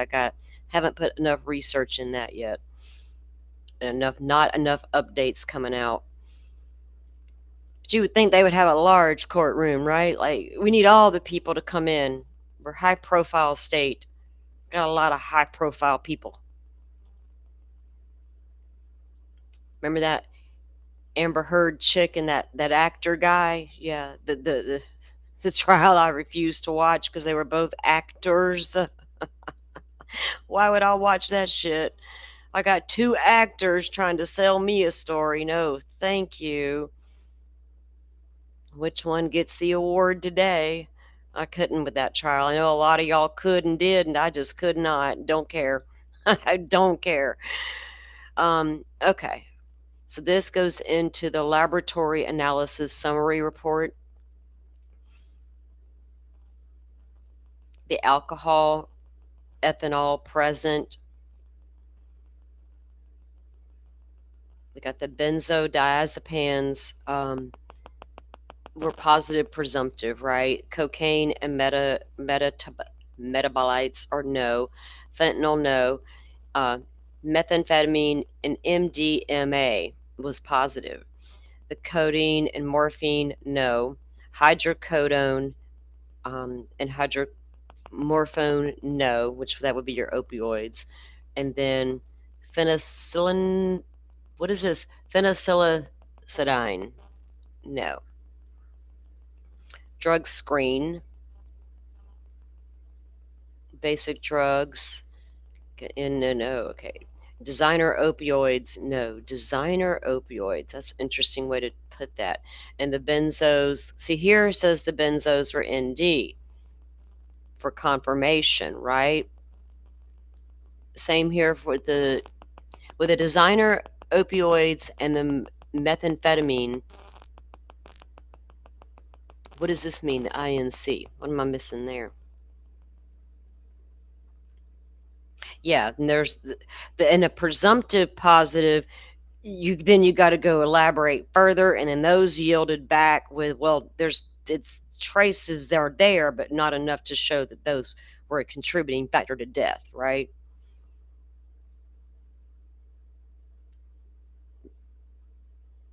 Okay.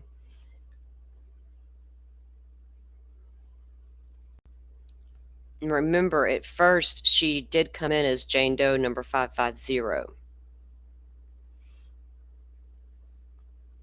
Because they didn't have her ID'd right away when she first came in.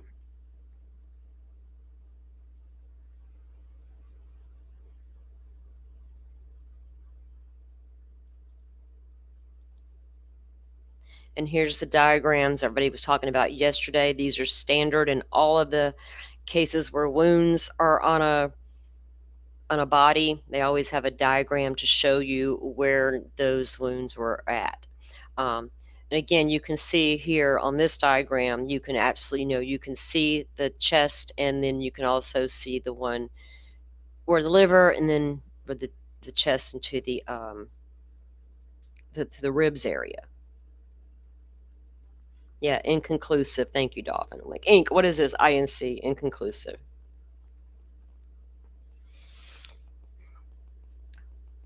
It's going to come back inconclusive, and that's not surprising considering all the decomp that was occurring and all the things that came with it. But I think they can determine enough to know that that wasn't like her cause of death.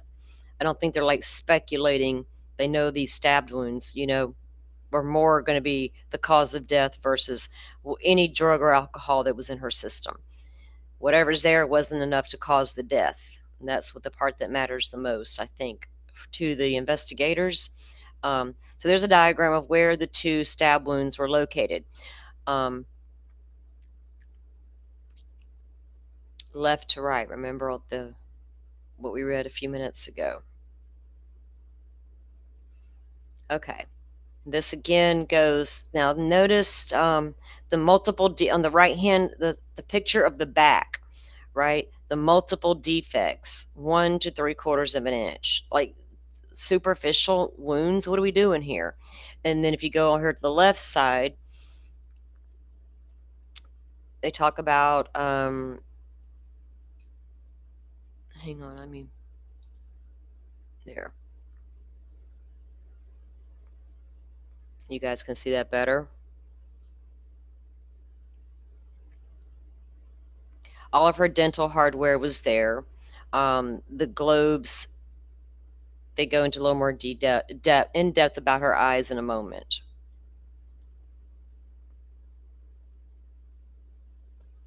And they also go into these lines would be where she was cut, right, to dismember. You can see them here. I don't know if you guys can see my pointer, but y'all can see it. It's self-explanatory. If you're putting her in a body bag, why you got to go and do all this? That's extra. Was the body bag an afterthought? I'm going to use garbage bags, and what in the world? It's not like we just cut off the whole legs. We cut them in pieces.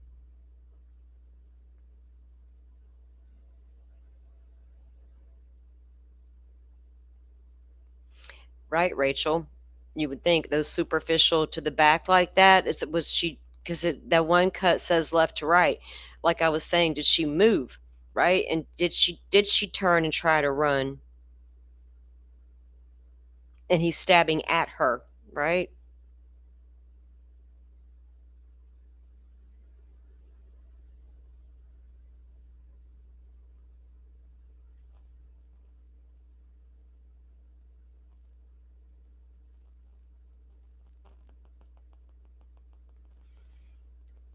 Yeah, look, I understand the ways of the world right now. I know everything out there on them streets is lace and dangerous. Don't swallow a damn thing. When y'all go out in public, keep your drinks covered. But if he gave her a drug cocktail, right, to enough to knock her completely out and have his way, how long would that stay in her system? How much of the decomp would affect it? So how much of that's even going to be relevant at trial? Do we need to go further into the tox screening to figure out? It's obvious she was drugged to some capacity, but it's still not the cause of death. He could have given her all kinds of laced anything. He's from fucking LA. It all starts in LA. It'll hit the streets in your neighborhood soon. It came here first to LA. So yeah, could have got his hands on all kinds of things to give to this girl. And a lot of these things they consumed for fun in some of the cases. It's just so hard to tell.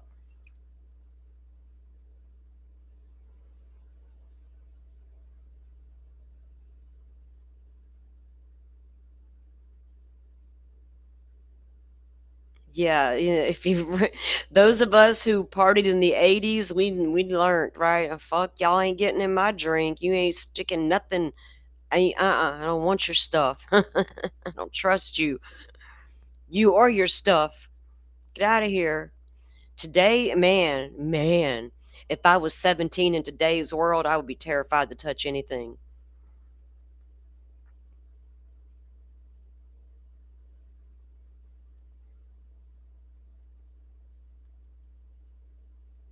Okay, so this one goes on to the investigative summary report. I gotta make this a little less intense there.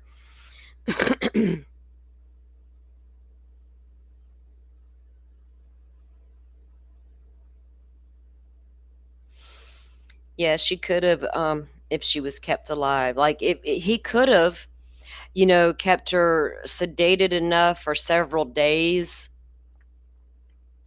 before they seem to have some pretty specific dates here. Lures her over on the 23rd, and within no time of that date, they have her as deceased, with mutilation not occurring till May. So I don't think that he drugged her, kept her around for a while, Rex Heuermann style. I don't think that was the case here. I understand completely he drugged her or she consumed some drugs. I just know it wasn't enough to cause her to die. And so the defense can come all day long with that she died accidentally bullshit, right? That's what we should be taking away from the conversation. I think it's a given that she was given something. To how much and what extent, we're probably never going to know because of the decomp alone. Okay, so it goes into her right index finger, the tattoo with the sh tattoo on it. Her mother and father, redacted information. I don't want to put information out there that should be redacted. There was no need to read that piece, that whole thing. So then they go into their synopsis, 2-hour autopsy notification requested by LAPD robbery homicide detectives. Information is preliminary and subject to change due to the ongoing investigation. According to the reported information, on 8/26/2025, a passerby reported an abandoned black Tesla that was parked on the street to the Los Angeles Department of Transportation. LADOT employees cited the vehicle on 9/3/2025, but they impounded it on 9/5. And it was towed on 9/8. A manager noticed a foul smell engaging from the vehicle. So, November 3rd, when the people reported it out on the street, did that person not report a smell? Like the random neighbor with a dog in the backyard situation, smelling their own dog. This person didn't smell anything. I'm going to fall in line with Joseph Scott Morgan's way of thinking. Detective Core inspected the vehicle's front trunk and found a large black zippered body bag with handles. He partially unzipped the bag. Partially unzipped it. So when they found it, it was zipped, right? Because when they go to swab it later, remember that. He partially unzipped the bag, revealing a human torso and the back of a head. He pronounced death at the scene at 1100 hours without medical intervention. There is no person of interest in custody at this time, and charges are pending. No weapon was recovered.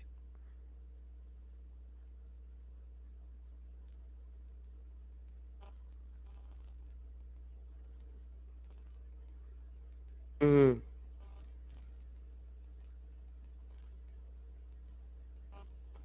Just wonder where she was for the few days. Yeah, we all wonder that. That's the thing. We all wonder the same thing. It wasn't a few days. Not if the timeline is right according to the prosecution. She was killed in April, not dismembered till May. So we're talking more than a couple of days, right?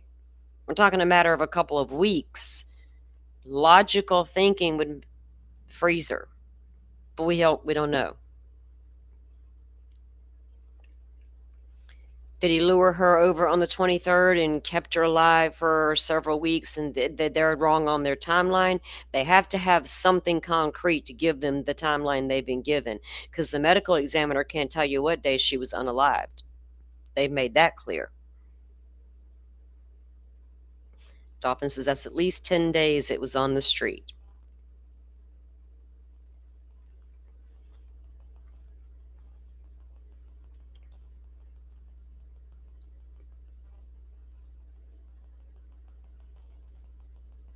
There's times I can go in the kitchen and they're like, one of them will throw something in the garbage and I have no idea, right? And I don't smell a thing. But the minute I go to take out that garbage, I'm like, oh, hell, I've disturbed it now, right? Like Joe Scott was describing. Now I smell it. I'm like, what the hell does my whole house smell like this now? Now I got a thing. But I didn't smell it before I grabbed that bag and disturbed it. So I can absolutely understand what he's talking about.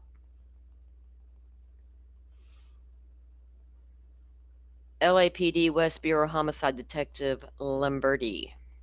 Investigation. On 9/8/2025 at 13:4700 hours, Lamberti reported a homicide death to the medical examiner clerk Celine Guzman. Acting Watch Commander E. Burns assigned me this field death investigation at 14:04 hours.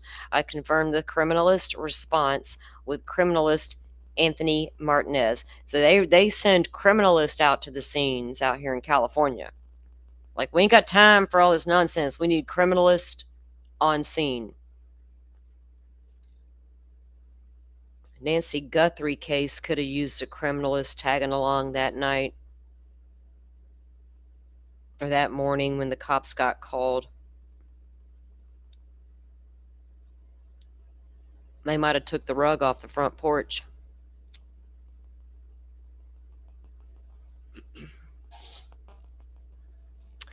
He arrives on scene at 15:19 hours and cleared the scene at 18:28. Senior forensic attendant Aparcio transported the decedent to the Department of Medical Examiner. And of course, the location there's in Mansfield Avenue in Los Angeles. Okay. This is from an informant witness statement. I spoke with LAPD West Bureau Homicide Detective Lamberti on scene. He prefaced his statement by informing me that this case was being actively transferred to LAPD Robbery Homicide Division, Detective Byers. Information is preliminary and subject to change due to the ongoing investigation. He told me that on 8/26/2025, a passerby called Los Angeles Department of Transportation to report an abandoned black Tesla parked on the street. LADOT employees cited the vehicle on November 3rd. It was impounded on the 5th. Remember, because they had the citation that went out there on the windshield, right? It was on the 3rd. And then the impounding actually took place a couple days later on the 5th. Or impounded on the 5th, but it towed it. And then I guess that's the name of that place. What was it called again? I forget the name of it. On 9/8/2025, a manager noticed the odor. So it sat there in the impound lot for several days before they noticed the odor, right? Even with the moving of the car and the contents inside the car, once it's placed there on the 5th in the yard, it still took a couple of days before. Now, someone may not have walked near it for a couple of days, right? It's a large impound yard with a lot of cars sitting around.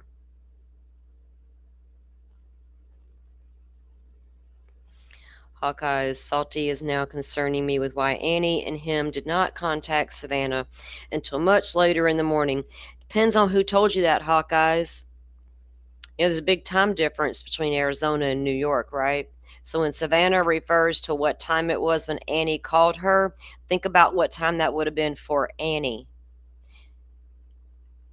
She didn't wait for hours to call Savannah like everyone wants y'all to believe.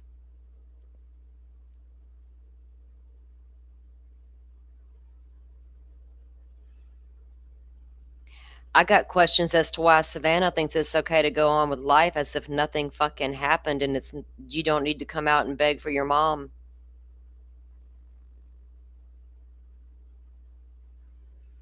I'd be sad every day at work. Anyway, I certainly wouldn't be conjuring up new recipes.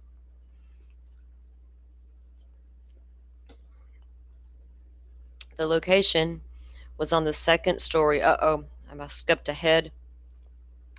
No weapon was recovered. The decedent's identity is unknown. The location was on the second story of a police garage impound lot. situated on the northwest corner of North Mansfield Avenue and Romaine Street. There are multiple miscellaneous vehicles parked throughout the lot. The decedent was lying inside the front trunk of a Tesla. The Tesla was parked on the southeast quadrant of the lot, facing east, and they're going to go through all that. Okay, from a distance, a black body bag was visible and exposed inside the trunk. I did not observe any illicit drugs, drug paraphernalia, or alcohol on scene. No weapons were located during my scene examination.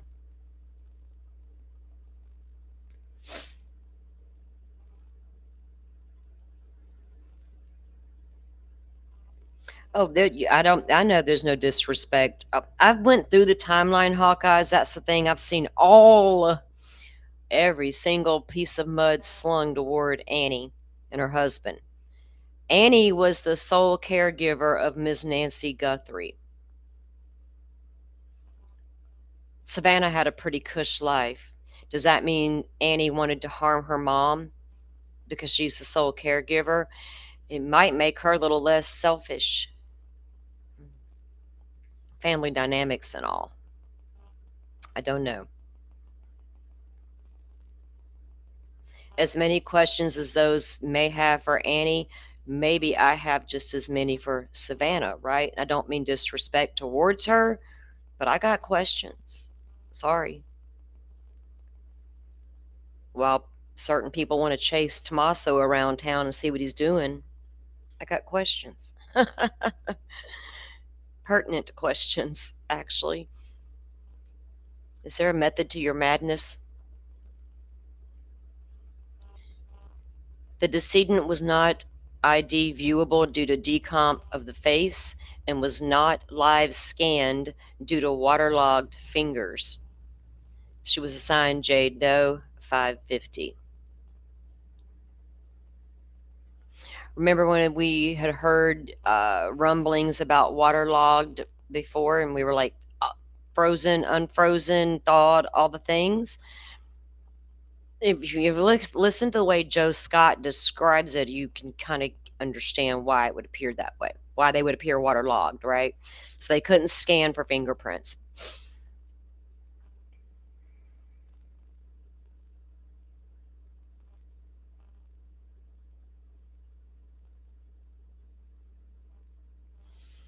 Yeah, people still got their suspicions about old Tommaso, I guess. I don't know, somebody was smart enough to fool the entire law enforcement, including FBI.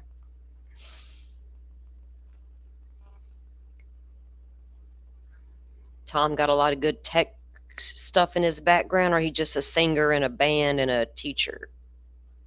Or middle school kids? I don't know. What are we doing? Right? Somebody's got some technology mastermind skills somewhere tucked away. The cook in the kitchen, so to speak. Who are you, ma'am? I said ma'am out loud, didn't I, Hawkeyes? Who are you, cook in the kitchen? I'm calling you a woman. Anyway, we'll reserve that for another show, Hawkeyes. I'll hit you up and let you know when. We'll do it. We'll do it, girl. All right. They go into the next of kin, and they talk about, let's go down to where we get into more of the, so it was about a 2-hour autopsy notification.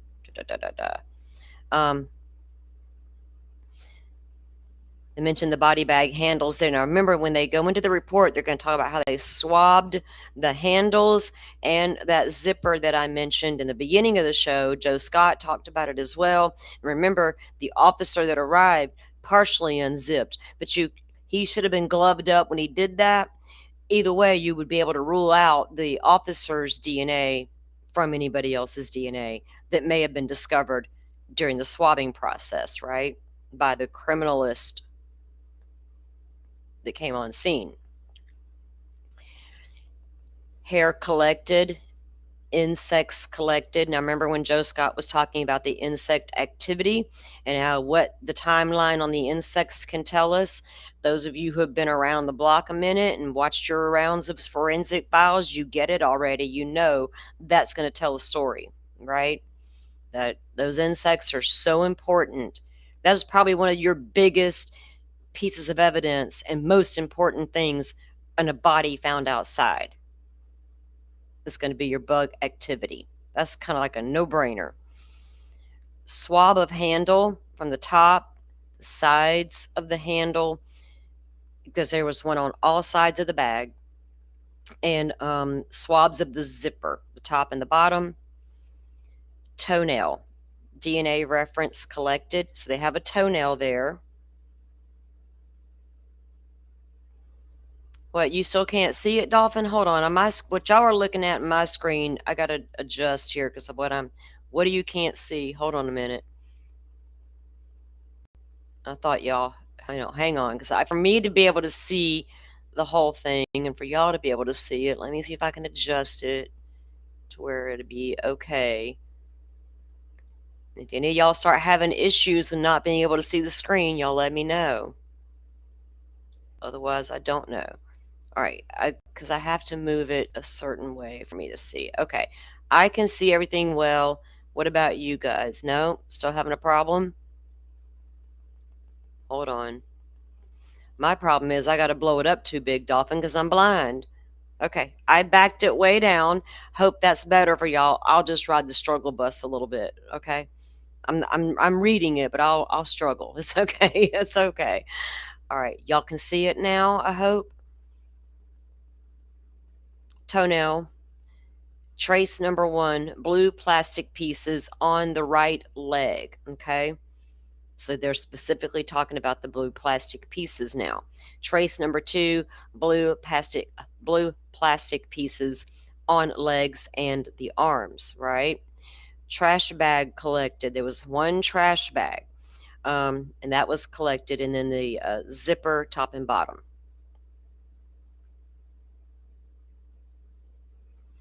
Yeah, I'm sure the Zoom decreased helped y'all. I'm sure.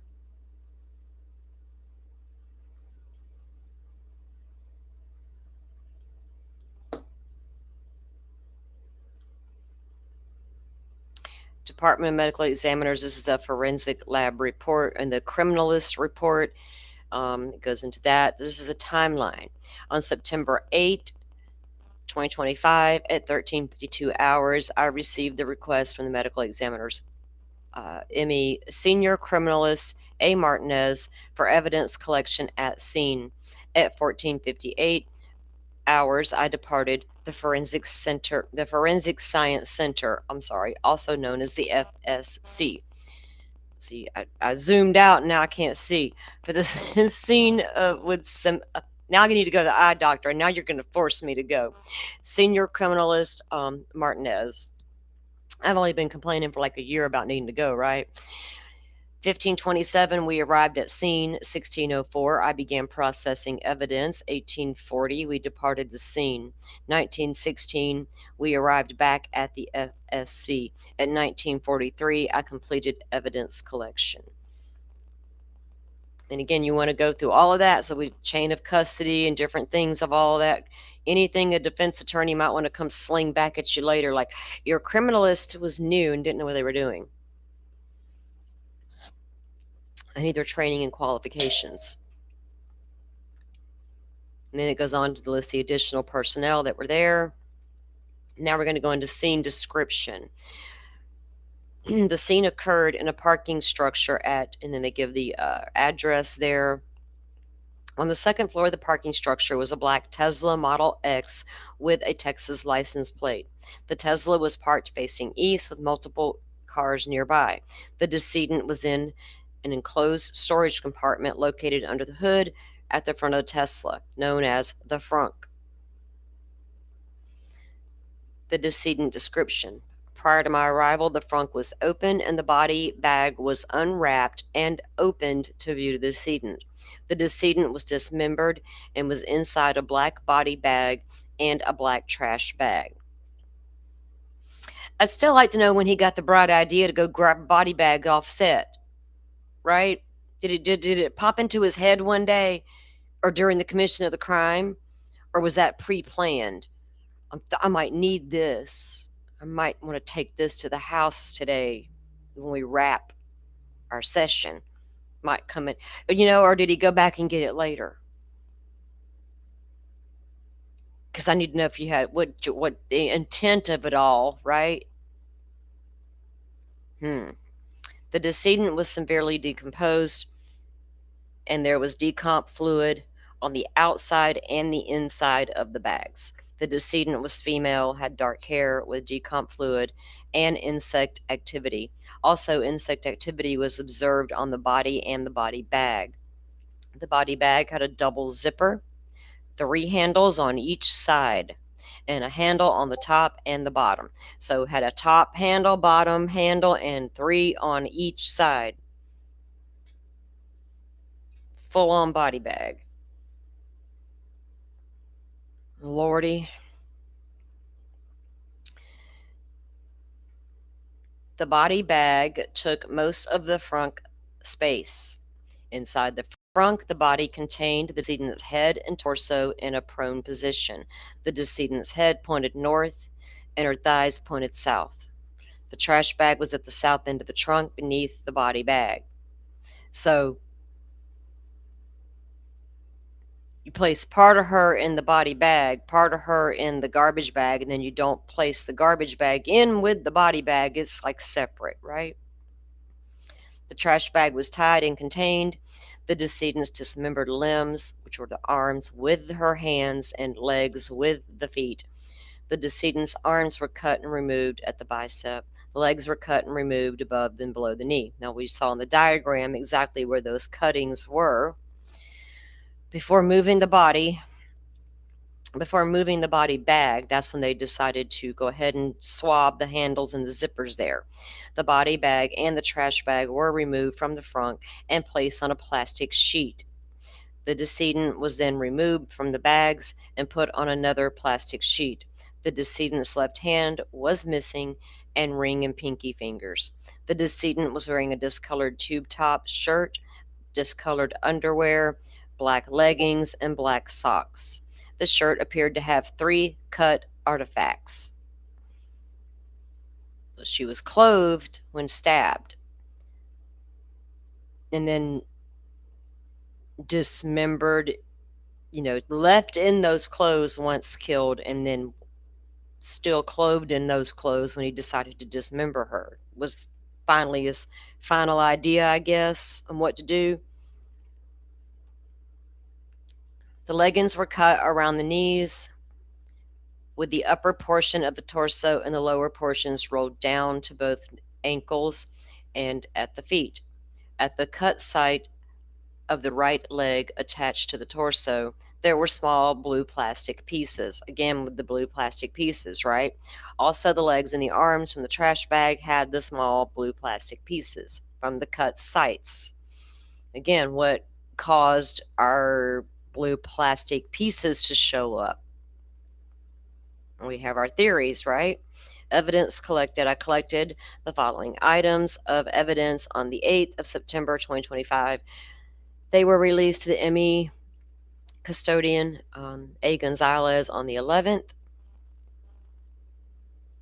The insects were released to the ME evidence custodian on September 11th as well. A hair kit collected in a head hair kit and packaged and sealed. Insects were collected and packaged and sealed with 70% alcohol and packaged and sealed into a brown paper bag. Okay. And then they go on about how they did the swabs from the bag, from the zippers and from the handles. And they wrapped the body bag side handles wrapped together in butcher paper. They used the butcher paper a lot in the evidence stuff there. You don't want dyes and stuff like that to be able to get into anything. The following items were collected and placed, again, with her clothing, and again, the body bag and the trash bag. And that's the end of the report, guys. Dolphin says, I wonder if those are on the back. I wonder if those 3 cuts are on the back of the top. I don't know if it would be the 3 superficial ones on the back that we saw in the diagram, or if 2 of them are from the front cuts and 1 from. That's what I was wondering, the same thing. You would think if he stabbed her with that shirt on, you're going to see those 2 cut marks in the shirt, right? But it referenced 3 particular. So was that the 3 from the back? Who knows? That's a good question, though.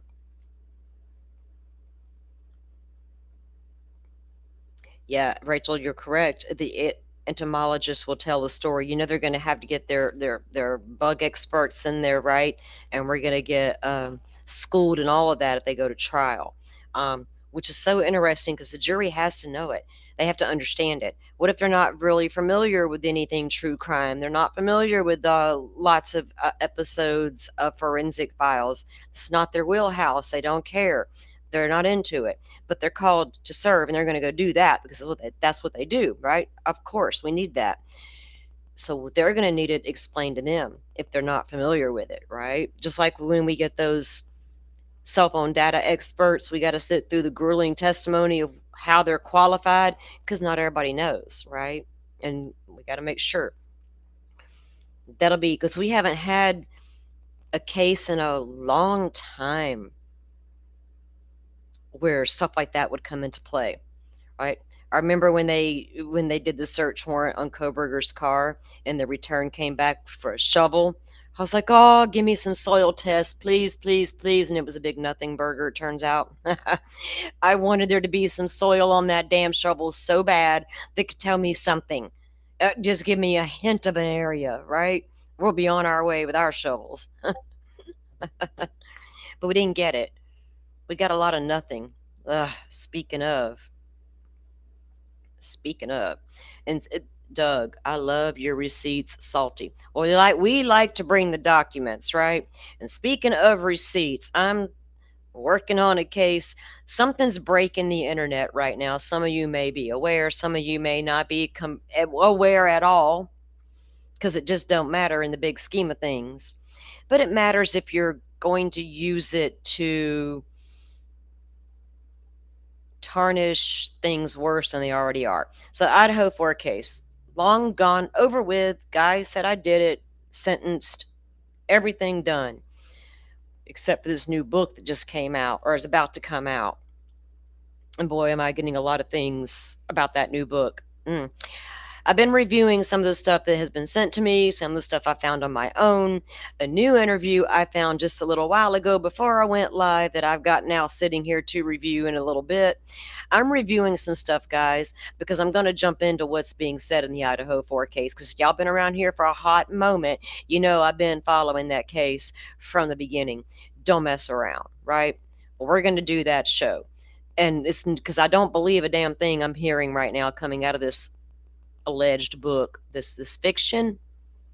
And I can actually sit here today with confidence and call it fiction until I'm shown that it's not. Right now it appears to be fiction. Also, we might want to place calls to Judge Hippler, to the prosecutor's office, and anybody that might want to listen, because we might know who the leaker is. Now, I will just say this before we go. First of all, our rest in peace, Celeste, you poor little child. I hope there are not too many more little girls out there who have lost their way in this world. My parents too wrapped up in their own journey, and grown-ass, half-ass boys who want to be men who prey on little children. We got no sympathy for y'all. I don't. I don't like seeing victims drug. And in the Idaho 4 case, they're being drugged still to this day by people who want to make a bunch of money off their backs. And apparently you can come out here with some fiction tales. You can come out here and scream to the world, how dare these leaks occur? We want justice for Brian Koberger because somebody's, sir, Mr. Book Writer, author, Whitcomb. It wasn't 2020 who got leaked a damn thing, sir. It was Dateline. By the way, it was Dateline, not 2020, as you continued to say this morning about 5 times. Anyway, those leaks to the Dateline of it all were a big deal because it didn't make Koberger look good, right? So that became a huge deal to his supporters. How dare these leaks? We don't want them. We don't like them. We demand an investigation. And by God, you better arrest somebody. But here this guy comes with a book and says this was a fantastic investigation. This is not a wrongful conviction book. You guys do what you will with this information now, is what he says. Who leaked all that information to you, sir? Now it's not a big deal. I find it funny that it was such a big deal about who leaked what to who because Dateline found out. And nobody cares who leaked all this alleged information to this one man. He said it was a FBI agent.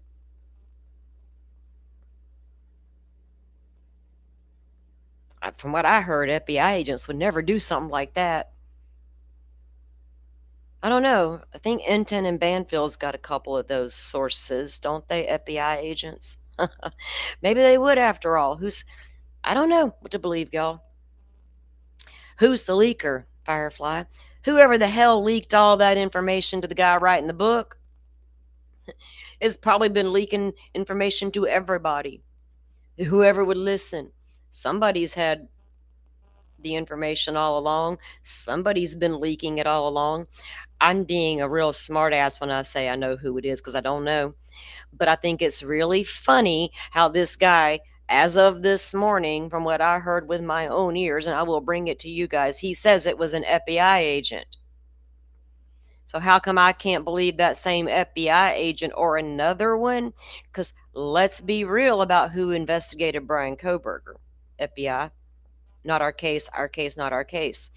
Those guys, investigative tools and all, go get your boy now. Somebody was leaking. Kim. It was Kim. You know what I've yet to see, Firefly? In all the documents that we've unpacked and yet to unpack, I haven't seen one where Kim got assigned her own little Idaho State Police agent that had emails and phone calls with her and stuff. I've not seen one trace of that in anything I've seen yet. Not even an FBI agent was never assigned to her. Nothing. Zilch. Zero. Nada. I'm a mother. I'm a mom. Drink till you drop. Remember the drinking game? Y'all could literally play a drinking game if you had WSU mom Kim on panel. Every time she says, I'm a mom, take a shot.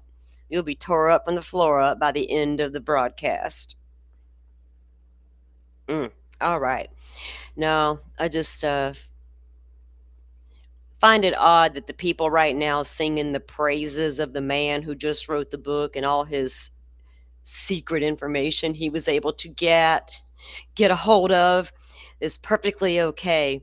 But by God, that big bad Dateline got a leak and we want their head. Make it make sense, weirdos, right? That's what we should say to them.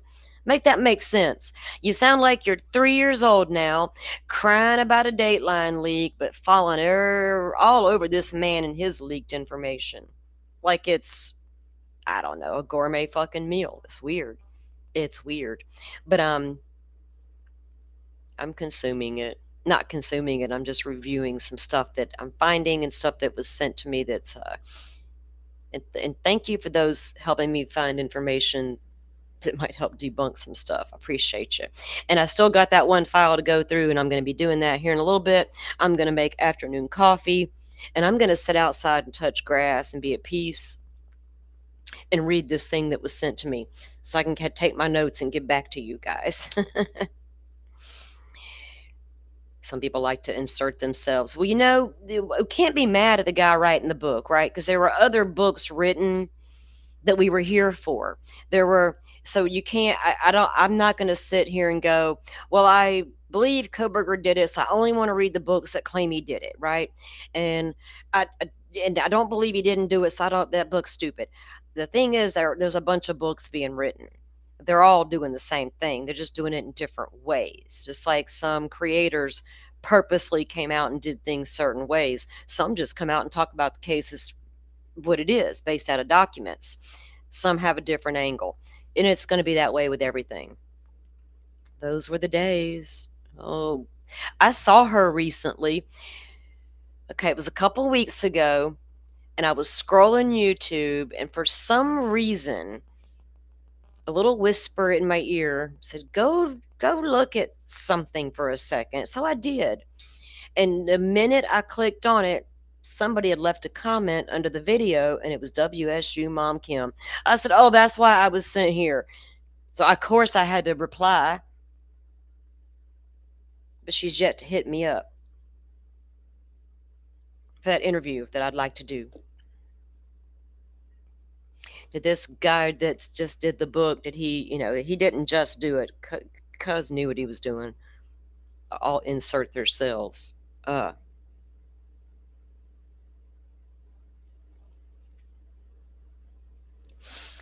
creator from London. Which creator from London? No. A British person. No, we don't want a summons. We do not want to summon her at all. But I did give her an open invitation more than once to come on for an interview like an adult, but she's yet to take me up on it. So, yeah, I'm sure she has her reasons. I'm sure I've given her many reasons not to want to come on. But anyway, it's a standing invitation. But, all right, guys. Well, y'all go have a great afternoon or the rest of your day. I hope it's fabulous. Y'all stay out of trouble. Don't cause trouble. Don't be the trouble. Don't be in the trouble. Don't put yourselves in dangerous situations. Look over your shoulder. And always, always, always be safe on them YouTube streets. What is this? Hawkeyes sent a mystery gift. I don't even know what all those are yet and how they work, right? I'm still... Look, it's telling me that on my phone that I got like a free something I can send right now. I don't even know what this is. Here, let's do that. Let me see if this works.